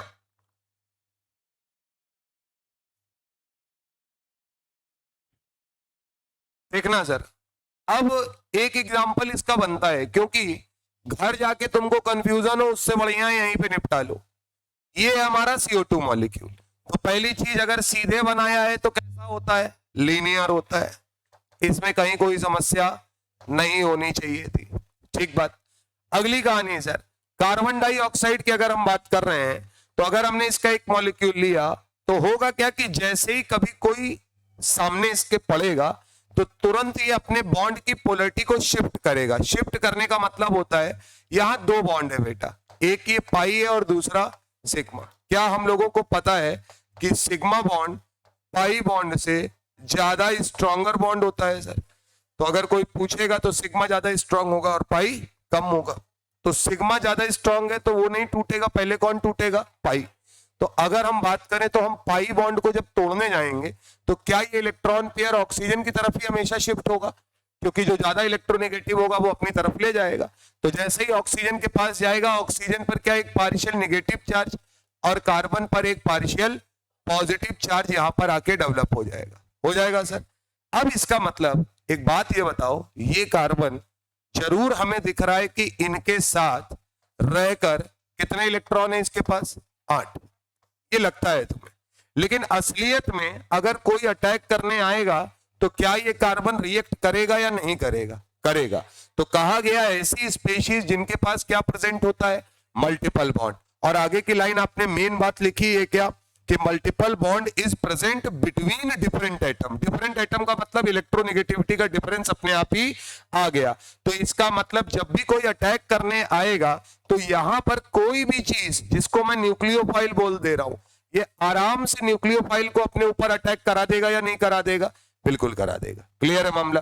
तो इनको भी क्या बोला जाता है कि इनके पास क्या होता है? इलेक्ट्रोफिलिक पार्ट मौजूद होता है। एक दूसरी कहानी सर, क्या कहा जाता है, अगर हमारे पास पाई बॉन्डेड सिस्टम है, ए डबल बॉन्ड बी, तो हम यहां पर ये कहते हैं कि पाई इलेक्ट्रॉन का मतलब यहां पर पाई इलेक्ट्रॉन डेंसिटी मौजूद है। क्या मौजूद है सर? Pi electron density. तो पाई इलेक्ट्रॉन डेंसिटी का मतलब यहां इलेक्ट्रॉन का क्लाउड मौजूद है या नहीं मौजूद है? तो अगर इलेक्ट्रॉन का क्लाउड मौजूद है तो वो सबसे पहले किसे अपनी तरफ अट्रैक्ट करेगा सर? न्यूक्लियोफाइल को या इलेक्ट्रोफाइल को? ये काम कर सकता है, ये बात खत्म हो गई। यहां पे यहां पर वो किसे अपनी तरफ अट्रैक्ट करेगा? क्योंकि ये एक एल्कीन है, मान लो हमें एल्कीन की रिएक्शंस पढ़नी है आगे चल के, तो एल्कीन पर हम सबसे पहले किसका अटैक कराएंगे? न्यूक्लियोफिलिक एडिशन रिएक्शन कराएं या इलेक्ट्रोफिलिक? पहले इलेक्ट्रोफाइल अटैक करेगा या पहले न्यूक्लियोफाइल अटैक करेगा सर? अच्छा, न्यूक्लियोफाइल का मतलब उसके पास इलेक्ट्रॉन है और इलेक्ट्रोफाइल का मतलब उसके पास इलेक्ट्रॉन की कमी। बात सुनिएगा, तो सबसे पहले अट्रैक्शन किसका होता है? इलेक्ट्रोफाइल का। इसमें कोई कंफ्यूजन नहीं होना चाहिए। लेकिन जैसे ही ये अट्रैक्ट होगा वैसे ही क्या ये पाई बॉन्ड शिफ्ट हो जाएगा यार, टूटेगा यार, और जैसे ही ये टूटेगा यहां प्लस आएगा और ये इस ए पर अटैक करेगा। इस इफेक्ट को क्या नाम देते हैं, कोई इस क्लास में बता सकता है? आगे चलकर पढ़ेंगे, इसी को बोलते हैं इलेक्ट्रोमैरिक इफेक्ट। क्या बोलते हैं sir? Electromeric effect. Pi bond का ब्रेक होना रिएजेंट की प्रेजेंस में, क्योंकि रिएजेंट जो है उसके पास इलेक्ट्रोफाइल भी है और न्यूक्लियोफाइल भी है, और जितने भी पाई बॉन्डेड सिस्टम होते हैं उनके पास पाई इलेक्ट्रॉन डेंसिटी होती है। वो सबसे पहले किसको अट्रैक्ट करते हैं? इलेक्ट्रोफाइल को। तो सेम टाइम पर दोनों चीजें रिएक्ट करती हैं। आगे चल के पढ़ेंगे किसके रिएक्ट करने से रिएक्शन के रेट पर इंपैक्ट पड़ता है, रेट ऑफ रिएक्शन कैसे देखा जाता है, कौन सा स्टेप स्लो होता है, वो आगे की कहानी है। अभी के लिए केवल इतना ध्यान रखना है, ये याद रखना, कार्बन डाइऑक्साइड जैसे अपने पास पॉजिटिव चार्ज रख रहा है कार्बन, वैसे ही सल्फर पे भी क्या होता है? Partial positive. अच्छा, मैं यहां कितने डेल्टा ये नहीं लिख रहा हूं, केवल रिप्रेजेंट कर रहा हूं कि पार्शियल चार्ज होता है। तो इसका मतलब ये सब दिखते तो हैं कि ऑक्टेट पूरा है, लेकिन है क्या ये असलियत में? Electron deficient with respect to carbon, with respect to sulphur, with respect to SO3 वाला वो भी सल्फर। बात समझ में आ रही है कि नहीं?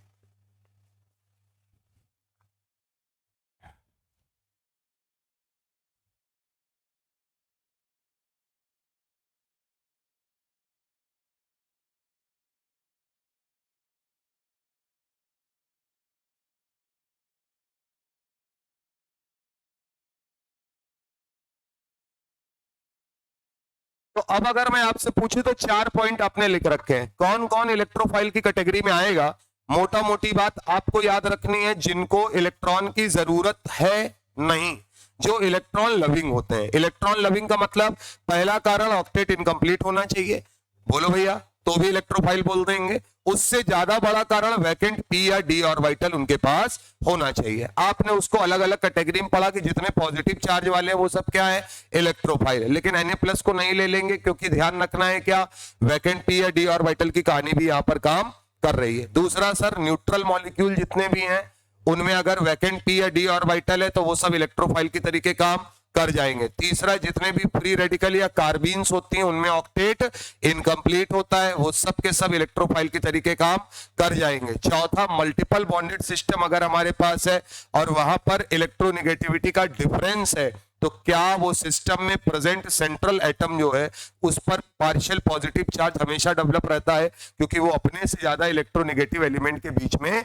घिरा होता है। तो वो भी एक कैसा पार्ट होता है? इलेक्ट्रोफाइल की तरीके काम कर सकता है, यानी एक इलेक्ट्रोफिलिक पार्ट वहां पर मौजूद है। इसके बाद सर एक सवाल है, मान लीजिए हमने लिखा OH- और 3 रिएक्शन लिख रहे हैं सर, बनाइए डायग्राम। पहला है HCl gives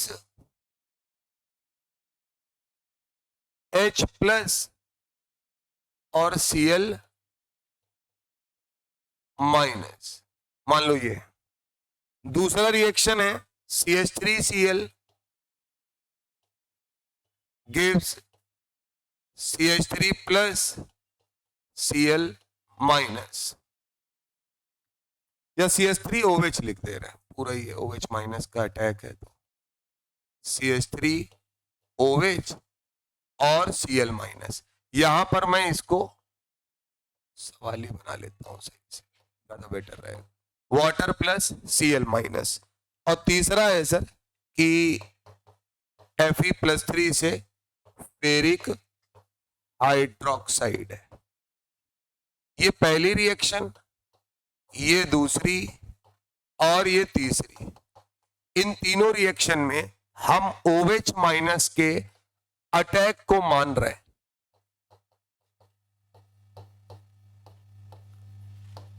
क्या कर रहे हैं सर? OH माइनस के अटैक को कंसीडर कर रहे हैं सर। ठीक बात है। तीन टर्म हमको दिए गए, पहला बेस,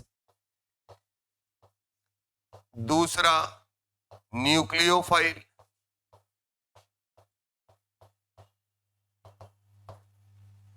और तीसरा लिगेंड। कहां पे कौन सा वाला फिट करना है? बोलो भाई।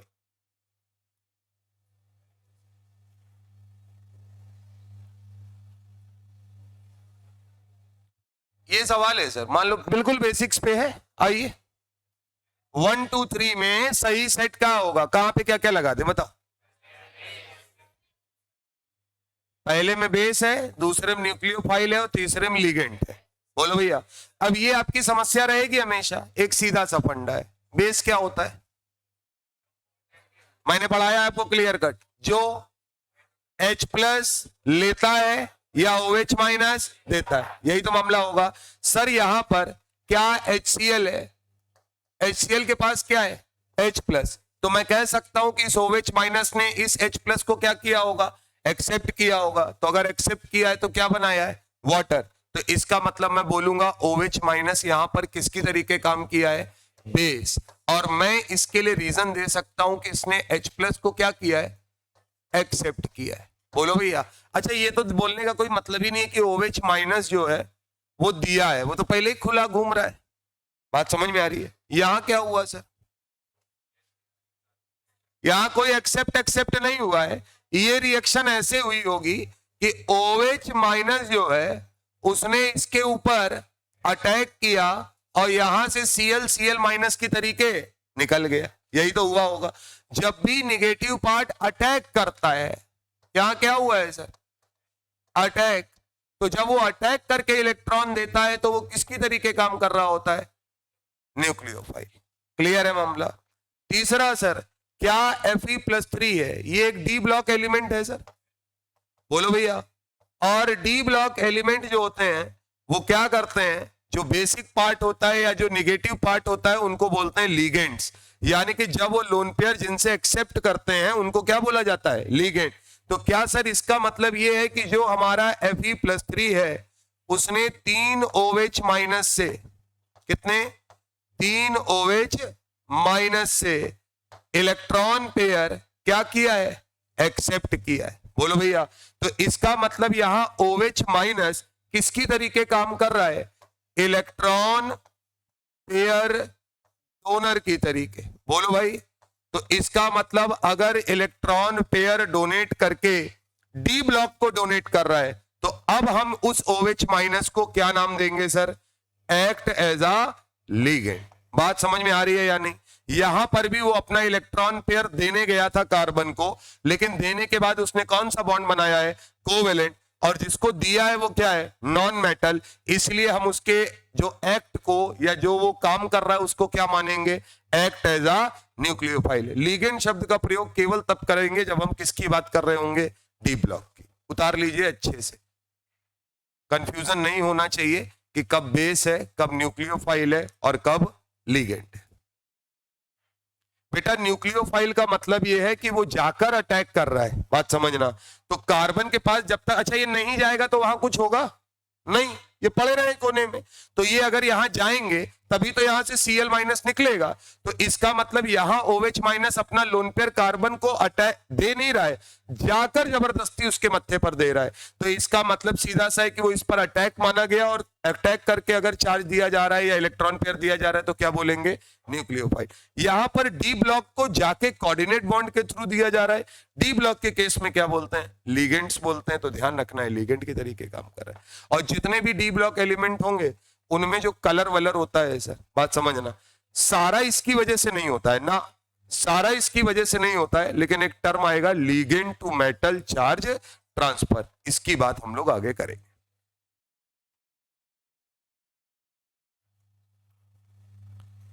इसके बाद है सर दूसरा पॉइंट, न्यूक्लियोफाइल। अच्छा ये तो तय है, इलेक्ट्रोफाइल जिसके पास इलेक्ट्रॉन की कमी है, जो किसी से इलेक्ट्रॉन पेयर एक्सेप्ट कर ले रहा है, act as a Lewis acid. तो एक बात तो तय है कि जो हमारा न्यूक्लियोफाइल होगा वो 100% दूसरे को इलेक्ट्रॉन देने वाला होगा, उसका पेट यानी उसका ऑक्टेट भरा होगा, ये तय बात है। तो क्या मैं ये बोल सकता हूं कि जिनके पास नेगेटिव चार्ज होता है वो परमानेंट अमीर है, और परमानेंट अमीर है तो किसी को भी इलेक्ट्रॉन चाहिए तो आराम से जाकर दे सकते हैं। तो अब पहला पॉइंट लिखिएगा, न्यूक्लियोफाइल में, न्यूक्लियोफाइल, अब बार बार हम लोग इसको ऐसे नहीं लिखेंगे, NU माइनस की तरीके लिखेंगे। और सुनिएगा सर, जैसे इलेक्ट्रोफाइल का मतलब पॉजिटिव चार्ज नहीं होता, वैसे ही न्यूक्लियोफाइल का मतलब नेगेटिव चार्ज नहीं होता। क्योंकि किसी को इलेक्ट्रॉन पेयर अगर डोनेट करना है तो माइनस चार्ज है तो दे सकते हैं, लेकिन लोन पेयर है तब भी तो दे सकते हैं। तो इसका मतलब अगर OH माइनस न्यूक्लियोफाइल है तो सर अमोनिया मॉलिक्यूल भी तो न्यूक्लियोफाइल है, क्योंकि जाहिर सी बात है वो अपना लोन पेयर अगर डोनेट करने जाएगा तो जाहिर सी बात है एज अ न्यूक्लियोफाइल काम कर सकता है। तो नीचे लिखिएगा जितने भी न्यूक्लियोफाइल हैं, वो जो बुक्स में लिखा है कि वो न्यूक्लियस लविंग होते हैं। न्यूक्लियस का मतलब पॉजिटिव चार्ज, न्यूक्लियस का मतलब वो लोग जिनका ऑक्टेट या जिनके पास खाली ऑर्बिटल है, इलेक्ट्रॉन पेयर वो अपना वहां पर एक्सेप्ट कर लेंगे, उसे बोला गया कि वो उनके न्यूक्लियस को जाके इलेक्ट्रॉन प्रोवाइड करता है। क्या ये सब इलेक्ट्रॉन पेयर डोनर होते हैं हमेशा? बिल्कुल सही बात है, सारे के सारे किस कैटेगरी में आएंगे, इलेक्ट्रॉन पेयर डोनर। अच्छा अगर दे रहे हैं तो क्या हम इनको मौके पर लुईस बेस भी कह सकते हैं? बिल्कुल कह सकते हैं। अमोनिया जब BF3 को अपना लोन पेयर देता है तो हम उसे किस कैटेगरी में लेते हैं, लुईस बेस की कैटेगरी। पहला टर्म लिखिएगा सर, ऑल नेगेटिव स्पेशीज, बड़ा सिंपल है, जिनके पास नेगेटिव चार्ज है, दिख ही रहा है कि वो अपना इलेक्ट्रॉन पेयर दूसरे के हाथ में दे देंगे, वो सब के सब किस कैटेगरी में आ जाएंगे, न्यूक्लियोफाइल की। कौन कौन है sir, OH minus, OR minus, NH2 minus, R minus, H minus, Br minus अगर लिखा है तो Cl माइनस अपने आप ही अंडरस्टूड है कि वो हो गया है, Cn minus, RCOO minus, RC triple bond C minus, CH3 CO CH2 minus. ऐसे बहुत सारे हो सकते हैं, लेकिन जिन पर भी नेगेटिव चार्ज दिख रहा है सर, साफ पता है इनके पास एक्सेस इलेक्ट्रॉन है, मतलब इनका ऑक्टेट पूरा हो गया है, तो वो अपना लोन पेयर यानी कि अब उसे मैं इलेक्ट्रॉन पेयर बोलूंगा, डोनेट कर सकते हैं। तो ये सब के सब न्यूक्लियोफाइल के तरीके काम करेंगे सर। दूसरा है सर, पॉइंट नंबर 2 लिखिएगा, न्यूट्रल कंपाउंड्स। अच्छा न्यूट्रल में हम किनको लेंगे, सबको, कि जिनका ऑक्टेट पूरा होगा, जिनका ऑक्टेट पूरा होगा बस। मीथेन ले लेंगे, मीथेन ले लेंगे, नहीं सर, ऑक्टेट पूरा भी हो और कुछ रंगबाजी दिखाने वाला काम भी हो, यानी कि लोन पेयर खोपड़ी पर होना चाहिए। तो लिखिएगा neutral compounds with complete octet, neutral compounds with complete octet, with complete octet, but central atom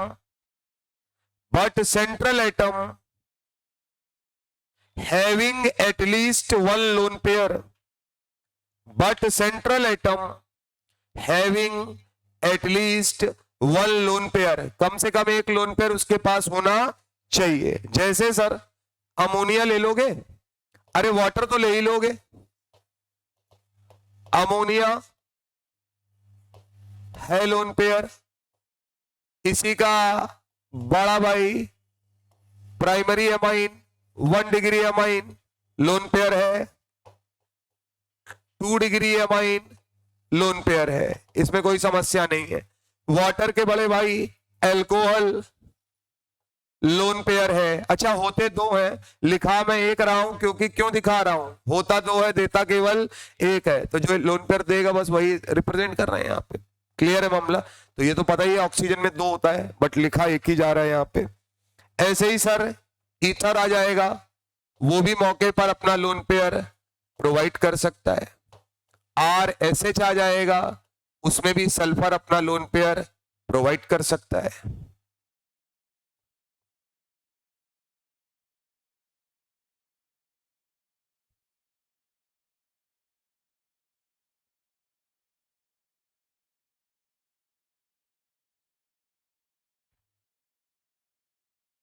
ठीक बात, जितने निगेटिव स्पेशीज वाले हैं वो सारे, जितने लोन पेयर वाले हैं वो सारे। अच्छा एक बात सुनो, तो मैंने अभी पीछे ही ये उतारा है तुमने, हाँ उतार लो।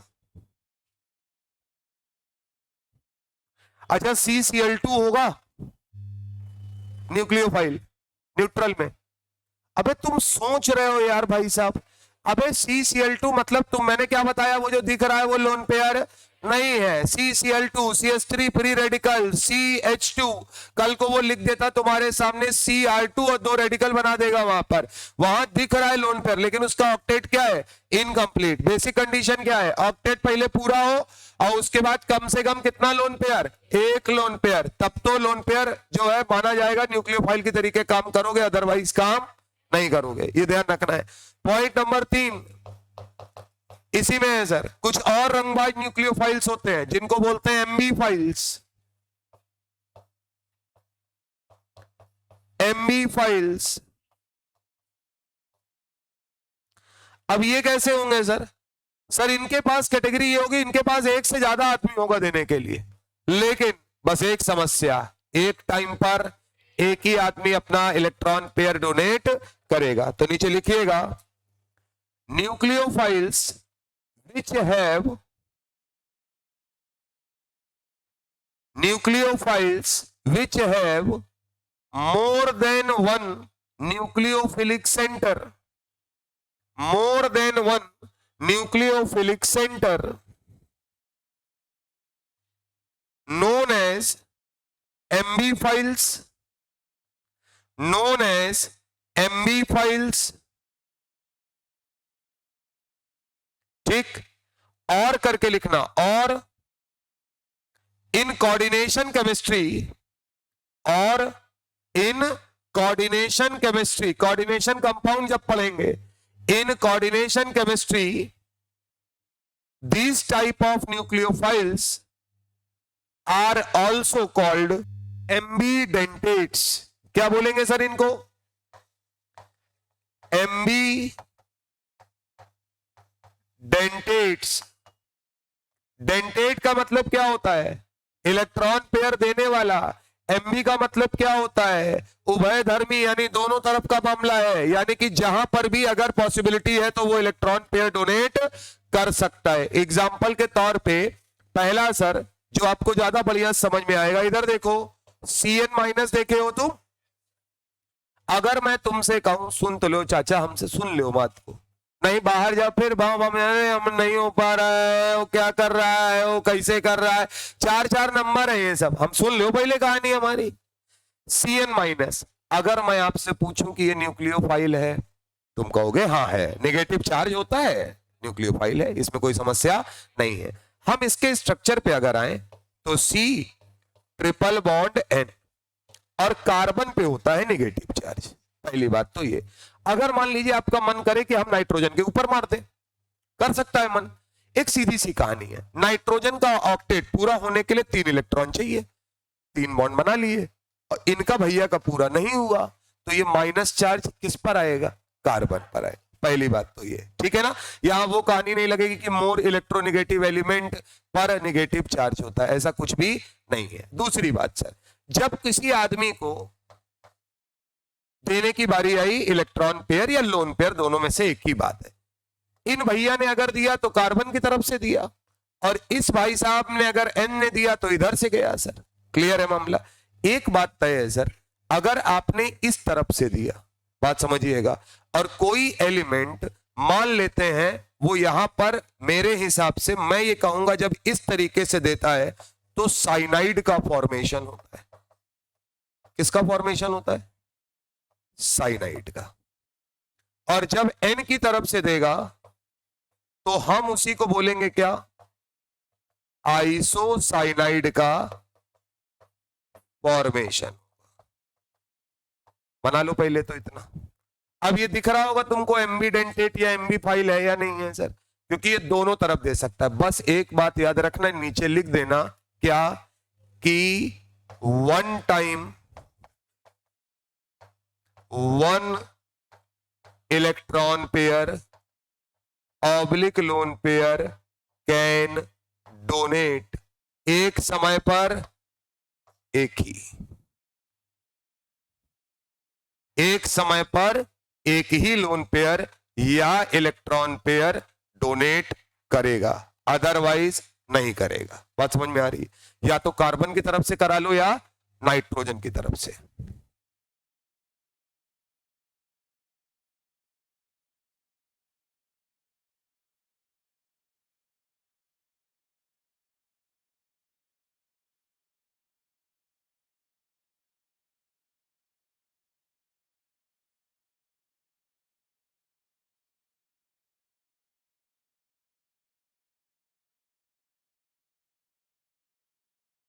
चलें सर?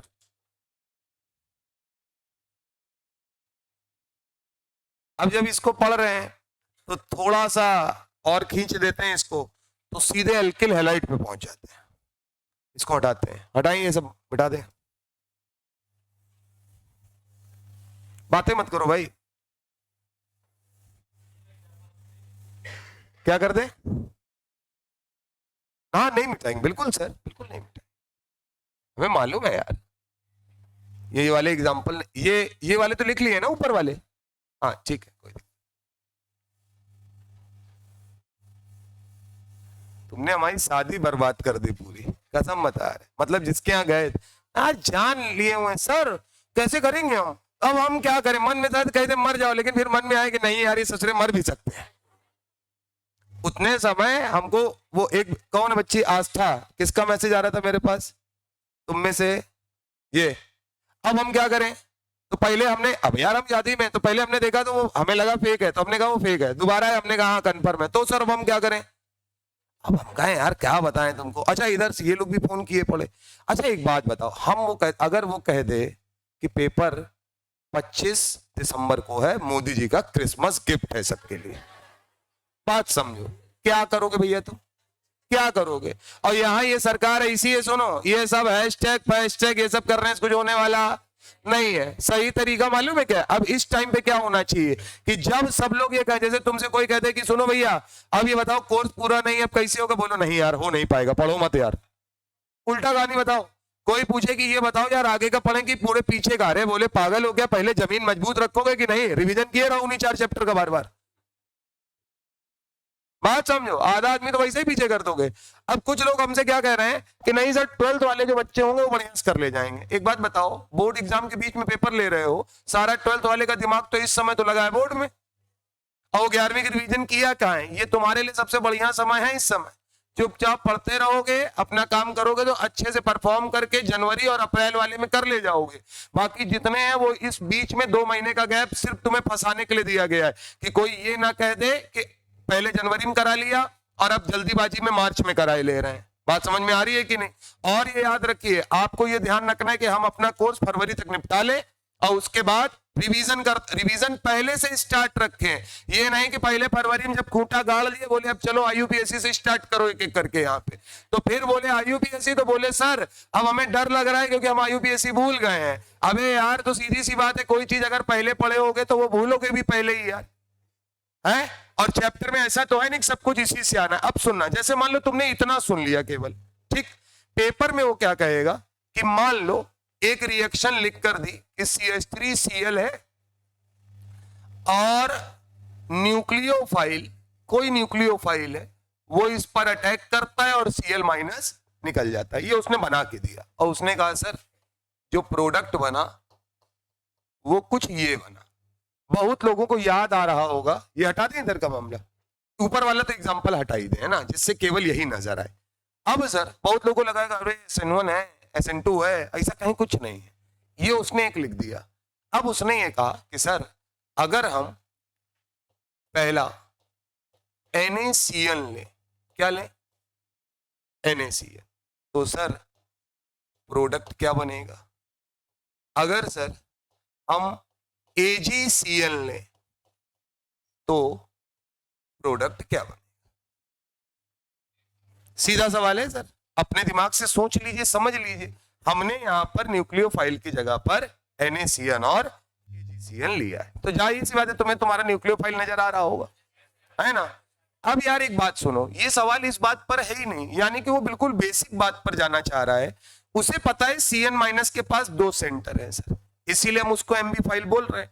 अब एक छोटी सी कहानी जो हम लोगों ने पढ़ रखी है वो क्या है सर कि NaCN जो है वो एक आयनिक कंपाउंड है। किसी ने पूछा क्यों? बोले हमको पढ़ाया गया है कि S ब्लॉक में अगर lithium, sodium, potassium, rubidium, caesium और उधर बेरिलियम को छोड़ के मैग्नीशियम, कैल्शियम, स्ट्रांसियम ये लोग आते हैं तो हम इनको आयनिक ही मानते हैं, हम ज्यादा चक्कर में नहीं पड़ते। तो बोले ठीक, तो बोले अगर आयनिक है तो क्या करोगे? बोले आयनिक है तो फटाक से तोड़ लेंगे Na प्लस में और Cn माइनस में। तो किसी ने पूछा इस रिएक्शन में, बोले इस रिएक्शन में अब हमारे पास चलने के लिए मौजूद कौन है? Cn minus. सुनते जाना। अब एक बात ये बताओ कि जब इलेक्ट्रॉन पेयर देने की बारी आएगी, सुनिएगा सर, तो कार्बन और नाइट्रोजन में माइनस और लोन पेयर नजर आ रहा है आपको? कौन है जो आसानी से दे सकता है? क्योंकि पॉसिबिलिटी अब दोनों पे आ गई है। तो जवाब ये है सर कि पहली चीज तो लोन पेयर होना चाहिए, इलेक्ट्रॉन पेयर, बोले दोनों के पास है। फिर बोला गया कि सर इन दोनों में जो थोड़ा कम रंगबाज होगा, लेस इलेक्ट्रोनेगेटिव होगा, उसी से तो ले पाओगे। तो इसका मतलब कभी भी डोनेशन की अगर बात आती है तो 2 बातें देखी जाती हैं, एक इलेक्ट्रॉन पेयर अवेलेबिलिटी कि कितनी ज्यादा है, और दूसरा जो इलेक्ट्रॉन पेयर डोनेट कर रहा है वो कितना लेस इलेक्ट्रोनेगेटिव है। तो कार्बन और नाइट्रोजन में कौन है जो लेस इलेक्ट्रोनेगेटिव? कार्बन। तो इसका मतलब तुम कहोगे अटैक कहां से मानेंगे? कार्बन से। तो बेटा कार्बन से मानोगे तो क्या बनाओगे? CH3Cl, यानी कि बनेगा मिथाइल साइनाइड। इसमें कोई दिक्कत हो तो बता दो हमको। और रट्टा बट्टा, एक बात सुन लो, तुम अगर गलत भी करोगे तो सही करोगे। तुम कहोगे देखो माइनस है जिसके पास, वो भड़ाक से जाके रिएक्ट कर जाएगा, तो वो बात सही है, लेकिन असलियत में बात क्या है? इलेक्ट्रोनेगेटिविटी के कारण है। यहां आते हैं सर AgCN, ये कोवेलेंट है। ये कैसा है? कोवेलेंट है। क्या आयनिक है?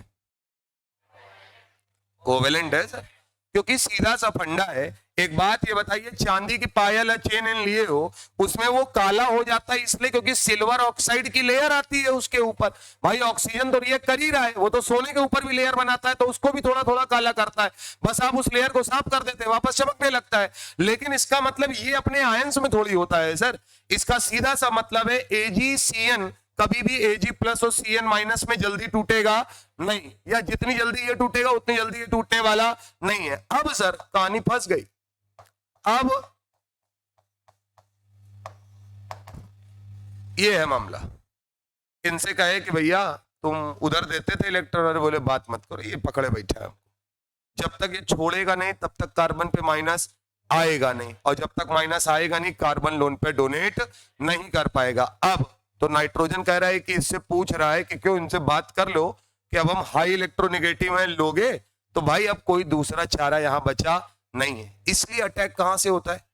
नाइट्रोजन से। अच्छा सुनना, जब अटैक हो रहा होगा तो जब ये अटैक करने जाएगा तो फिर ये धीरे धीरे टूटेगा ही टूटेगा। तो अगर टूटेगा तो फिर वहां पर क्या बनेगा?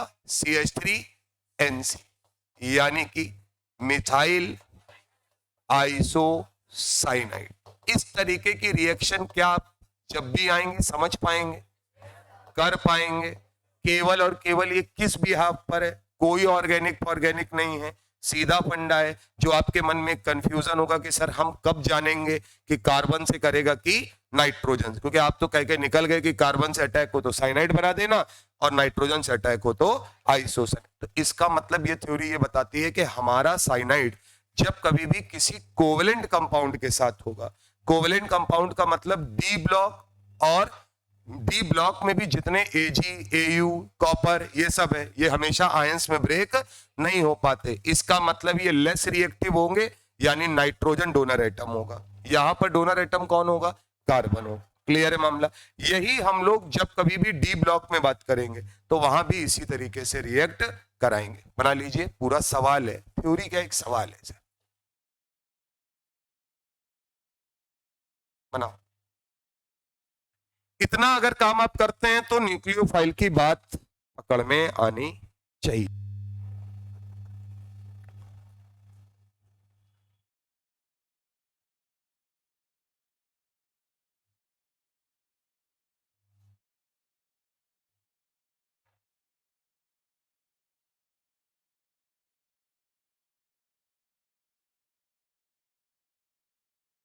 कोई डाउट हो आपको, अगर कुछ लग रहा हो आप पूछ सकते हैं अपनी बात, इसमें कहीं कोई समस्या नहीं है सर। अच्छा बस एक बात सुन लेना, अब से एक बात याद रखोगे, इधर देखो, ये पेपर में आता है, मेंस में हजारों बार ये सवाल आया है और आ सकता है, आता ही आता है। अच्छा अगर NaCN की जगह उसने KCN कर दिया तो बोलो मैं, तब क्या होगा? तभी आयंस में ब्रेक हो जाएगा, कोई दिक्कत वाली बात नहीं है, ये ध्यान रखना है आप। अच्छा अभी तुमने वहां पे NO2 माइनस लिखा हुआ है ना? अरे एग्जाम्पल में चाचा NO2 माइनस लिखे हो कि नहीं लिखे हो? लिखे हो ना, उसका स्ट्रक्चर बना दो। NO2 माइनस नहीं लिखवाया है? देख लो यहीं पे ही हैं आधे सफेद झूठ बोलने वाले, ऐसे कह रहे नहीं, नहीं लिखा है तुमने, नहीं है लिखा है, कहीं वहां नहीं लिखा है। NO2 माइनस नहीं लिखा है तो लिख लो, अरे लिखो, आओ NO2 माइनस आओ यार आओ, बना लो भैया। या तो नाइट्रोजन का लोन पेयर दो या ऑक्सीजन का नेगेटिव चार्ज, ये दोनों डोनर एटम है सर, एक नाइट्रोजन है एक ऑक्सीजन है, ये सब आना बंद हो गया। अच्छा एक और बात है, CUET का एक एग्जाम हो रहा है, बोलो भैया, ये ना समझना वो बेकार है, जो मैंने तुमसे बोला था उसमें अगर आप उसकी लिस्ट पढ़ेंगे, दिल्ली यूनिवर्सिटी, जामिया मिलिया, समझ ही रहे होगे, आंदोलन करता है आदमी, बढ़िया बेहतरीन, मस्त खाओ पियो पढ़े रहो। अच्छा एक बात और सुनो, जो तुम्हें लग रहा होगा वहां से पैकेज भी बहुत बढ़िया है, नेता भी बन सकते हो, सब कुछ बन सकते हो, और उससे इंपॉर्टेंट बात क्या, पैसा लगना ही नहीं है, बहुत कम है, फ्री में पढ़े रहोगे अंदर। बात समझ में आ रही है? मतलब rare of the rarest fees है उनकी, और आराम से आप उस फॉर्म को जरूर भरिएगा। दूसरी बात 75% क्राइटेरिया, सुन लो पहले पूरी बात सुन लो, जेई मेंस की 6 काउंसलिंग, कितनी? 6 राउंड तक जोशा कराता है, जो चल रहा था 2 साल से, है ना? जोशा 6 राउंड तक कराएगा, 6 राउंड के बाद फिर काउंसलिंग अपना पैटर्न बदलती है, जिसमें स्पॉट राउंड और फलाना ढिमाका आता है, उसमें वो क्राइटेरिया 75% लगता है। अब तुम मुझे बता दो कि शुरू के जो 6 राउंड होंगे सर, उसके बाद जो सीट वीट बचेगी उसमें कहानी है, अगर आप इतने गिरे गुजरे हैं कि आप शुरू के 6 राउंड तक कुछ ला ही नहीं सकते हैं, तो आपके लिए 75% नहीं 100% क्राइटेरिया होना चाहिए। अब क्लियर हुआ है या नहीं हुआ है? वो एक छोटा सा टैग उन्होंने, आईआईटीज में ये सब लगता नहीं है। उसका रीजन क्या है, जो कुछ यूनिवर्सिटीज हैं जिनकी कुछ सीटें प्राइवेट रखनी होती हैं, तो वो प्राइवेट रखने के पीछे का रीजन ये है कि वो 75% कर दिया गया कि भैया यही लोग काउंसलिंग करेंगे, बाकी लोग करेंगे नहीं। और 6 राउंड बहुत होते हैं, 6 राउंड में आराम से मिल जाता है जिसको मिलना होता है, और जिसको नहीं मिलता होता है उसको फिर मिलता नहीं है, पूरा 16 राउंड करते रहो, कोई मतलब नहीं है उसका। तो इसलिए वो क्राइटेरिया, इसीलिए आपको जो 2 तरीके के वीडियो मिलते होंगे, जिसमें एक कोई कहता होगा कि क्राइटेरिया रिमूव हो गया है, एक कोई कहते हैं क्राइटेरिया आ गया है, और एक तीसरी प्रजाति जो कहती है कि अभी इसके बारे में पूरी जानकारी नहीं है। ये मेन जानकारी है सर। और कुल मिलाकर कहानी ये कि आपको पेपर देने को मिलेगा, आपके चाहे 65% हो चाहे 61 हो, कोई 12th के परसेंटेज का मतलब इस बार नहीं है। अच्छा, ये सब काम कब आएगा, जब आप क्या हो जाएंगे, जब आप पेपर में कुछ कर पाए, वरना क्राइटेरिया पूरा, आप आदमी पूरे, बात समझना, और आप वहां नहा धो के पहुंच भी जाएंगे, आपको आता साहब 2 पैसे का नहीं होगा, और तब बैठे होगे, तब क्या कहोगे पता है कि क्राइटेरिया हो जाता तो शायद बच जाते, घर में बोल देते कि क्राइटेरिया की वजह से नहीं दे पाए। हाँ, तो इस बार उन्होंने वो चांस नहीं दिया है सर। अब ये बताओ, इधर देखो, अगर ये 2 डोनर हैं, फटाक से देख के हमको बताओ, हम जाएं। अगर ऑक्सीजन की तरफ से दिया, किसकी तरफ से, ऑक्सीजन की तरफ से, तो जो प्रोडक्ट बनेगा वो क्या बनेगा बताओ। अरे मान लो एक तरीके से, इधर देखो, सेम चीज ली हमने, CH3X लिया, क्या लिया बोलो। अब मैं क्या कर रहा हूं, ये O- इस कार्बन पे अटैक करके X- निकाल रहा होगा, तो भाई साहब जब मैं लिखूंगा तो यहां क्या लिखूंगा, CH3ON डबल बॉन्ड हो। इसमें कोई दिक्कत परेशानी तो नहीं है सर। इधर आइए सर, अब मैंने यहां पर सेम कहानी ली, CH3X, अब नाइट्रोजन का लोन पेयर अटैक किया और X- की तरीके ये निकला। तो सर अगर नाइट्रोजन का लोन पेयर अटैक किया है तो अब मेरे को यहां क्या मिलने वाला है, CH3N डबल बॉन्ड हो, कोऑर्डिनेट बॉन्ड हो। मैंने पूरा स्ट्रक्चर बना दिया है सर यहाँ पे। अब मुझे नाम बता दीजिए, क्या इसको नाइट्राइट बोलते हैं, क्या बोलेंगे सर, क्या इसको नाइट्रो बोलते हैं, आगे वो एल्केन फेल्केन क्या है, इससे कोई लेना देना नहीं है। तो ये बात समझ में आ रही है या नहीं आ रही है सर। अब मुझे बताइए, इधर अगर मैंने KNO2 लिया, क्या लिया, तो इनमें से कौन सी वाली सही मानी जाएगी,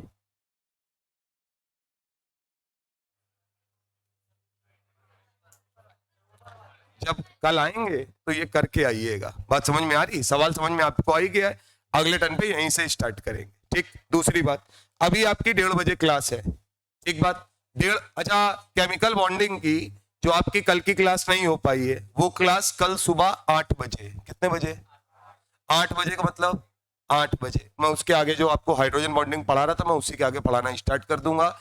और ऑनलाइन का चक्कर आपकी समझ में आ ही रहा होगा। इससे ये मतलब नहीं कि ऑनलाइन है, इससे ये मतलब है कि केवल सेव किया जा रहा है और आपको दिया नहीं जाएगा। बात समझ में आ रही है कि नहीं। तो आपको क्लास आना है, क्लास में पढ़ना है, उसके बाद घर में जाइए, फिर आवारागर्दी करिए और खूब टेंशन लीजिए। ठीक बात। दूसरा, आज बायो वाली है, पता है मुझे 1:30 बजे की जो क्लास है उसमें मैंने एटॉमिक रेडियाई तक पढ़ा दिया है पीरियोडिक में। अरे बोलो ना यार, जो लोग पढ़ रहे थे उन्होंने एटॉमिक रेडियाई तक पढ़ा है, तो जिन्होंने रेडियस तक पढ़ रखा है उसके आगे का वो पढ़ेंगे, जिन्होंने पढ़ रखा है उनको आने की कोई जरूरत नहीं है। क्लियर है मामला। कल आपकी बाकी लोगों की क्लासें जो है, कल सुबह किसकी क्लास है, केमिकल बॉन्डिंग की, सुबह 8 बजे। ग्रुप में अपडेट भी कर देंगे। सुबह की क्लास इसलिए ले रहे हैं कि किसी के और कहीं क्लास फंसे नहीं। अब भी फंस रही है तो सब्जेक्ट आपको चुनना है कि किस वाले सब्जेक्ट में आपको पढ़ना है, जहां ठीक लगे वहां जाइए। हो गया बस, और क्या।